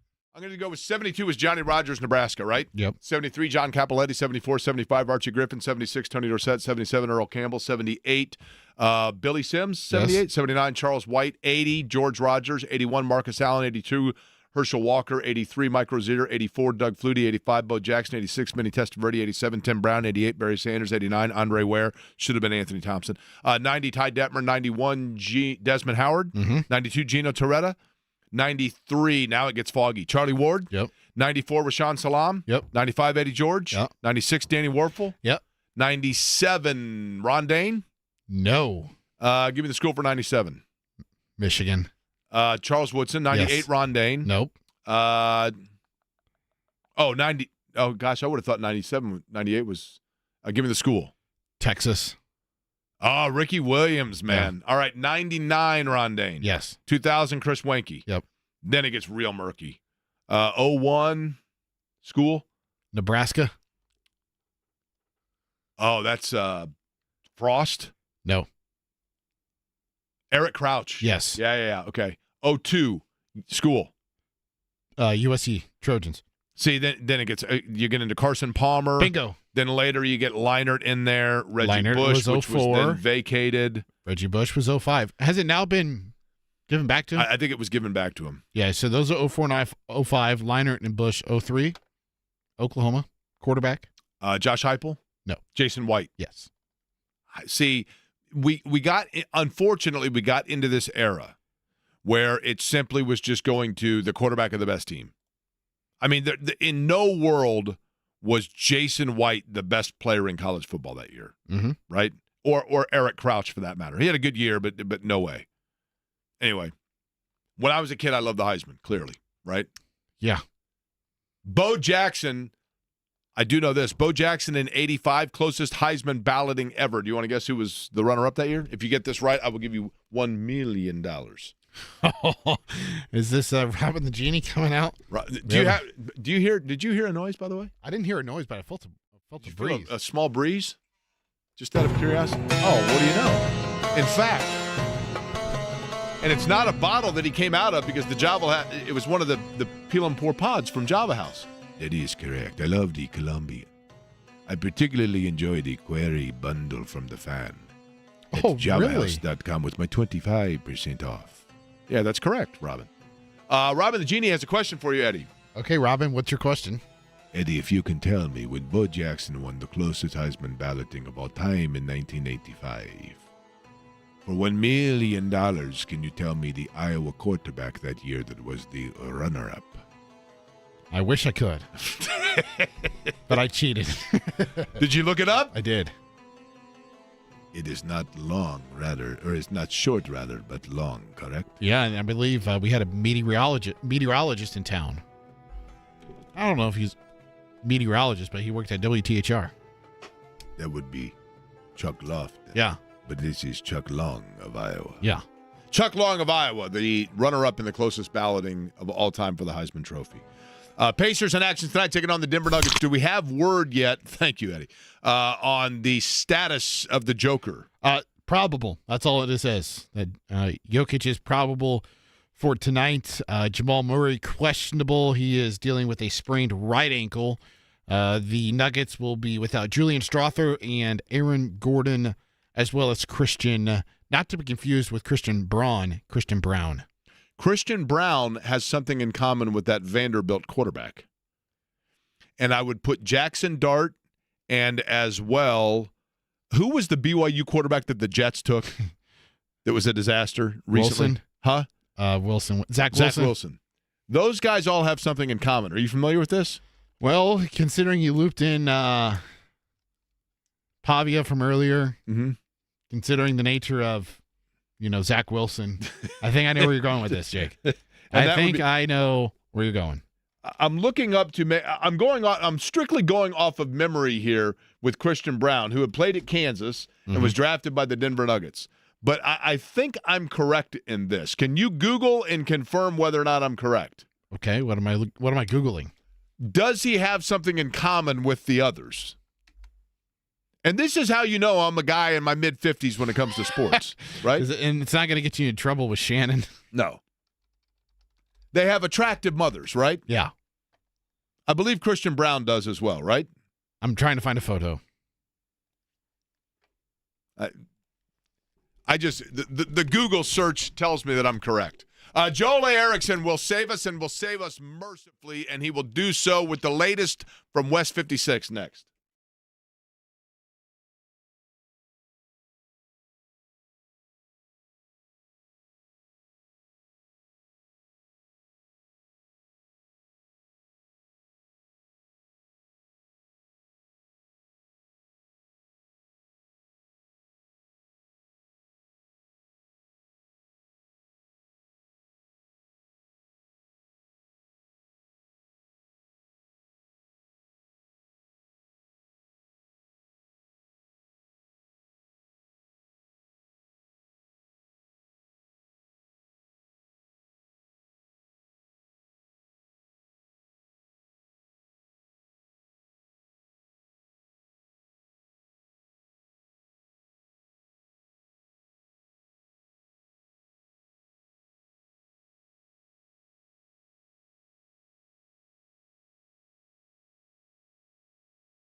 Binkley's at 5 o'clock tonight, right? 5 to 7, apparently, Jake. 5 until 7 as part of Mick Ultra. Come out, do a little Pop-A-Shot. And then after that, I'll be heading down to the Pacer game, I think. I know I'm going to the game. But 5 p.m., Binkley's tonight. I love Binkley's. Awesome place. Look forward to seeing everybody there for that. So, are you a good Pop-A-Shot guy, Eddie? I'm not sure. Thank you for bringing that up, by the way. You're welcome. Joel A. Erickson joins us now on the Java House Peel and Pour guest line. Joel, are you a good Pop-A-Shot guy? I'm excellent. I'm an excellent Pop-A-Shot player. I mean, that was not even a hesitation. No, the last time that we were in an arcade with my kids, they got mad at me because we got to the end and I had way more tickets than them because I just kept doing the Pop-A-Shot. Okay, fair enough. Do you do the moving Pop-A-Shot or just the standard Pop-A-Shot? Both. Usually there's just like one Pop-A-Shot thing in there. So you're kind of at the mercy of whatever the arcade wanted to put in there. Because there are times, they have the Pop-A-Shots where the goal is moving back and forth, and that's kind of what it seemed like Michael Badgley was looking at in terms of extra points, right? Yeah, it really is because, you ask the question whenever a guy's missing extra points, is there anything specific? And at one point, Brian Mason said, well, he missed the first one left and he missed the second one right. So, no, they're not the same. And then this last one, he kind of just slammed, kind of like when you pull your driver and you don't hook it, you just pull it directly down the fairway into a tree. I know that feeling all too well. Let's get to this, Joel. It's unfortunate because the kicker is a relatively, unless you have an elite one, it can be kind of an interchangeable position.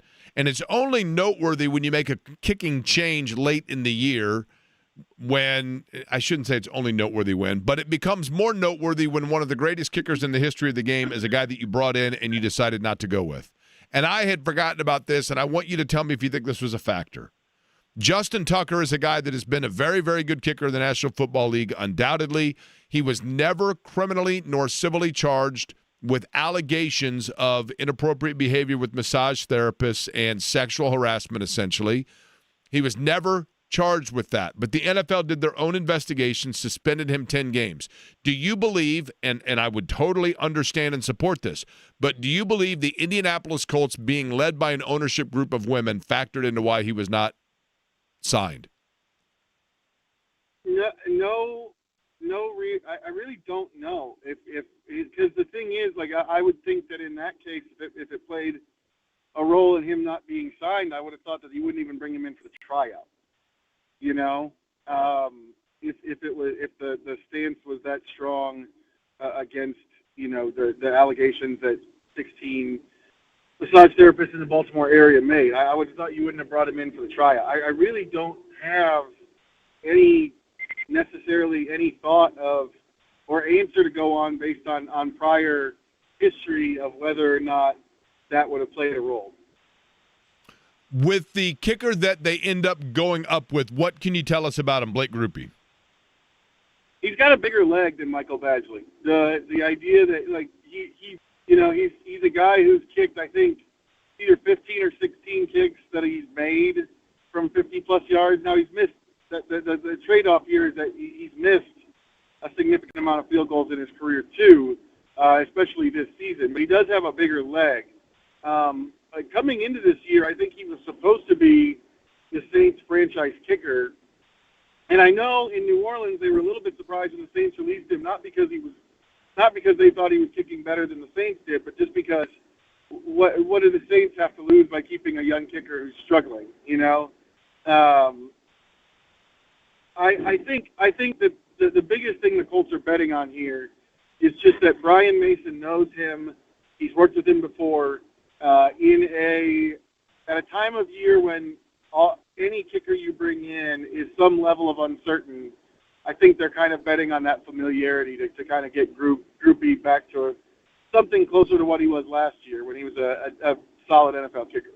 Joel, do we know yet when, maybe it's irrelevant now, I guess, but I guess it could give us indication as to how long he's been playing with this and what we can anticipate moving forward. Do we know when Daniel Jones got hurt? He says that he felt it for the first time on that Thursday when he got placed on the injury report. There was an answer where he said something to the effect of something that's been hanging around, but he didn't really say much more than that. So, yeah, we don't actually know when exactly Daniel Jones got hurt. So do you believe that Jones, in terms of his maneuverability, have we now seen the ceiling for this year in terms of pocket maneuverability and escapability of Daniel Jones? I guess my understanding is that the Colts and Jones both believe that this can heal while he's playing, and I know what that sounds like because in my head, how, but I don't. I'm also not somebody who's ever really dealt with a fractured fibula that someone's playing through before. I try to keep like a not necessarily like an actual on my computer or anything, but I try to keep a file in my brain of injuries that I've covered before that guys have played through or didn't play through. I don't remember ever having a fibula injury like this. So I don't know. And the other thing is, like, there's also the piece of this where they say, well, they don't think he can hurt it worse by playing. That also seems crazy. But, you know, I don't know. But they would know more than I would. Joel A. Erickson is our guest, Indianapolis Star. He's on the Java House Peel and Pour guest line. You're around this team. You are, and I know what it's like when you're a beat guy, meaning for those that don't know, and I think most know this by now, you are at every media availability. You know, you and everybody within the local media here. You are there on the available days during the course of the week. You're there after games. You're there before games, etc. Have you seen, in any way, shape, or form, any change of persona or approach or mentality of this team from now versus a month ago as things have started to get a little bit tighter and the pucker factor for fans has increased? The locker room on Sunday felt different than previous losses. The locker room post-game felt different than previous losses. It was a little bit more tight-lipped. Guys weren't willing to say as much. But then when we got there today, it felt like to me that they bounced back for the most part to what we've seen before from the team. So if there, I don't think that the team itself feels the same pucker factor that you're talking. Because that's definitely there within the fan base. I think, you know, those of us who cover the team are looking at the schedule and going, well, you guys don't win in Jacksonville. Seattle's looming after that. You've got this difficult schedule. You can see how it could go bad really, really quickly. I don't think that the Colts are in the same spot. I asked Shane thinking about that today, and he was just kind of saying, like, I think we've all heard this from really not just football players, but like any athlete. I feel like anytime they're asked about, hey, things are going bad, how do you step back out of it? They always say, like, it's just you don't dwell on that stuff. I think the hard part for us is, you know, that as a fan and as a media member, like that, we do dwell on that stuff. And so the idea that you could somehow just get out of that and get into your preparation is kind of hard for us to fathom. Joel, Jacksonville is a team that, you know, down there has been a boogaboo for the Colts. It's been like the Bermuda Did you believe in the Bermuda Triangle when you were a kid, Joel? I don't remember if I believed it or not, but I definitely believe that Jacksonville is cursed. That's the only explanation for some of these results that have happened over the last however many years. I mean, it is bizarre, right? And yet Jacksonville now is starting to almost quietly and, you know, without a lot of fanfare to it, play better, play more competently. What do we know, or in terms of talking to the Colts or Shane Steichen, what do we anticipate out of Jacksonville of what challenges they create? Well, I think the biggest one that Colts fans need to get their head around right now going into it is that their run defense is very, very, very good. They're first in the league in rushing yards allowed. Their yards per carry is not quite the same, but it's still 8th. I was looking at some of the advanced stats on Next Gen Stats. They're close at or close to the top in all of those. The running game, not really being as efficient or as explosive, has played a pretty significant role in all 3 of the losses in the last 4 games. I think that's one thing. So much of the conversation on this team is, just hand it to Jonathan Taylor on every play and it'll be fine. This is just looking at their statistical profile. This is a game that feels like they need to throw and get to Taylor later. So I think that's one thing specifically. They didn't say that today, but I do my game preview that we run on Sundays. I do most of it on Tuesday, and I was looking at it yesterday. It just stuck out to me that this is a team that, just looking at the numbers, you throw on, you don't run. One of the things that was more prevalent a year ago, and I get it, Jonathan Taylor is, this guy is a potential carry on my back level running back. I get it, Joel, okay? But if I were going to nitpick something offensively, it seemed like a year ago they did use more of backs aside from Jonathan Taylor, even in like the short passing game, or just spelling him from time to time, or keeping balance within their running game. Have they completely abandoned that? And if so, does it tell us more about Jonathan Taylor or about Shane Steichen's belief or lack thereof in those that are underneath him? They essentially do play. They play Taylor on almost every snap, and that's not really common around the NFL. Most teams, even the Eagles with Saquon Barkley, you see Kenneth Gainwell in the game sometimes. You don't really see that with the Colts. We've asked Steichen about that over 2 years now, and I think it just comes down to they feel like any carry that you don't give to Jonathan Taylor, that might have been the carry that he was going to, do what he did in Berlin and turn something that looks like nothing into an 83-yard touchdown. I think that's kind of what we keep getting back from them is just, we've got 28 back there. That's who we want to run the ball. Like they've even, I think he's even said that about they haven't really run Daniel Jones very much. Like, well, they've got Jonathan Taylor. You want to see him run the ball. Joel, one question that I guess now is the time to start looking at it. Somebody asked me this earlier today. I think Rakestraw asked me this earlier today. I thought it was a good question, and I'll pose it to you.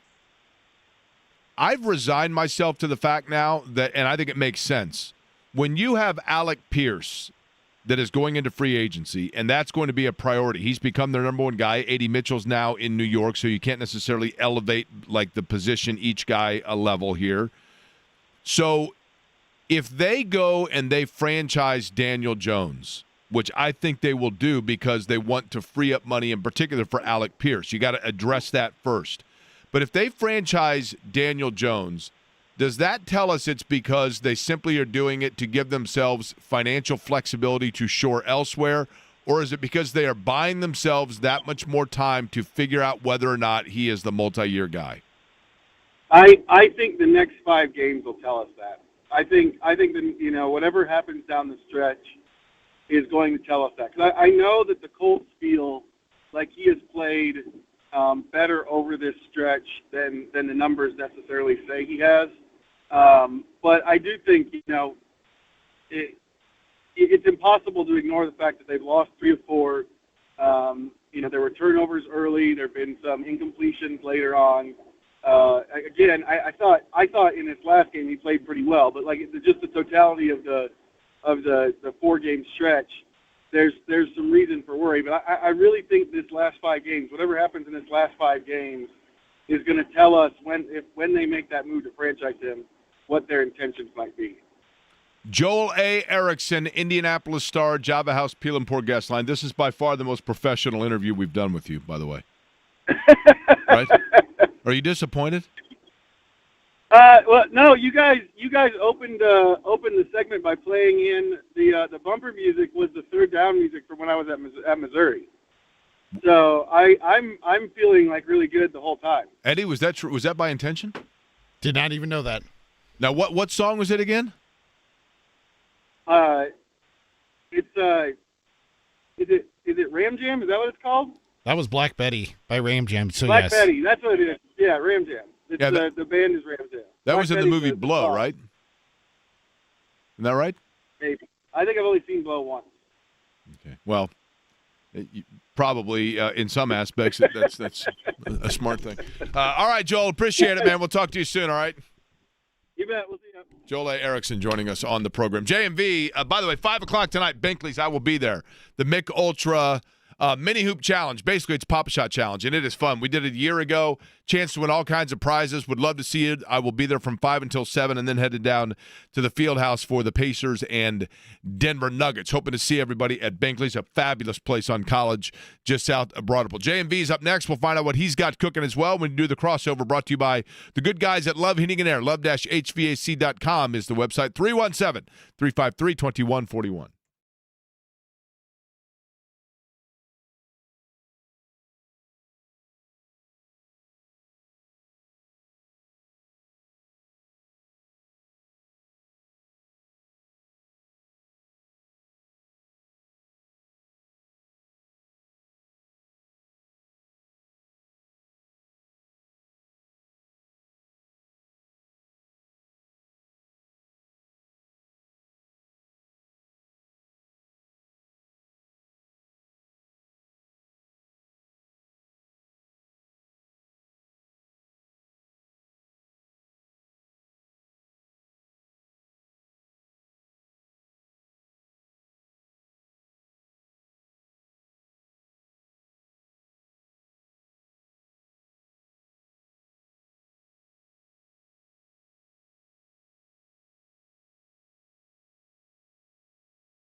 Things about being tonight at Binkley's for the Mick Ultra Mini Hoops Challenge. If you come out, I would love to meet everybody first off, but you come out from 5 until 7 and partake in basically a Pop-A-Shot competition. And if you advance to the finals, we're going to be doing several of these over the next couple of months, but the high scores get entered in. It's a competition. The ultimate prize, a trip for two to go see the Pacers play in Milwaukee against the Bucks later this season. You get to go see Miles Turner, but also the best thing about it, that is one of my favorite cities. And I will give whoever wins that, I'll give you all kinds of tips on where to go in Milwaukee and places to go and things to do and stuff. I mean, it's awesome. And all of a sudden, people just became disinterested. No. You mean they don't want to talk to me and get my tips about Milwaukee? Well, that may be an endless conversation, Jake. That's the problem. That's true. You may go on and on and on and on and on and on. I love it. I love it's a great city, Milwaukee. And again, Pacers in action tonight, taking on the Denver Nuggets and Jokic. I think J&V said he's going to the game as well just because he wants to see Jokic and the way that he plays. And, I mean, he is – boy, it is fascinating watching him because he looks so laborious the whole time he's playing. Oh, yeah. But the effectiveness of what he does is remarkable. Truly is remarkable. So if he's Nikola Jokic and his nickname is the Joker, why do we not call him the Joker? It's a great question. Yeah, because I think probably interior of a chicken egg is not as appealing as just – and you get to play – if it's the Joker, you get to play – think about the songs you can play, right? I guess that's true. I mean, you can do yourself the Steve Miller. There's, all photos from Batman, all kinds of stuff, right? The Joker's Batman, right? Yes. What about the Riddler? Is he I'm not up on my comic stuff. Is the Riddler, does he work with is he buddies with the Joker? I don't know. Or are they rivals? Are they rival bad guys? They're both bad guys, right? Does somebody know this? There's the Penguin, too. There's a Penguin that works into this, right? Isn't Penguin the sidekick for the Joker? Okay, then who's the Riddler? James might know. James, do you know the Riddler and the Joker in the world of bad guys? Are they homies or are they adversaries of one another? We need to have Abdul help us out here. That's right. I mean, it kind of depends on the comic and the I guess the story. In which, okay, so are both of them in a Batman movie? The Joker and Riddler, are they both in Batman? They are both in Batman. I don't know if they have appeared in a live-action Batman movie together. Are they? Let me ask you this, though. The Joker and the Riddler, like the Joker, like the hijinks he's coming up with, right? Uh-huh. Is the Riddler helping him out with that, or is the Riddler working on a different project? So the Riddler, I guess, would sometimes be kind of beneath the Joker, because the Joker's always the main bad guy in a big bad guy story, but okay. They might be helping each other out, but also sometimes so the Riddler is the Robin of the Joker? Yeah, okay. Definitely. See, Eddie, how we can figure these things out? But how does Penguin factor into this? He doesn't fly anywhere. That's all we know. Right? Funny. That's all I know. Yeah. You see what I have to deal with every day? That was a very dad pun right there. Yeah. I'm just telling you. If you watch the Batman movie with Adam West, all the villains ganged up. Otherwise, they're all solo dudes and dudettes. Okay. I forgot about the 60s Batman. Yeah. Wow. Bam, whammo, all that stuff. J&V has arrived. The crossover brought to you by the good guys at Love Heating and Air, love-hbsc.com. John, do you know the difference between the Joker and the Riddler? The Joker and the makeup and the mask and the question marks. But then who's the Riddler? Huh? Who's the Riddler? The question marks. That's the Riddler? He's got the question marks all over him. Yeah. And then they're not, are they homies? The Jokers. No, I don't think so. I think that they would band together for all that is evil, but I think that they would stab each other in the back given the opportunity. Okay. Yeah.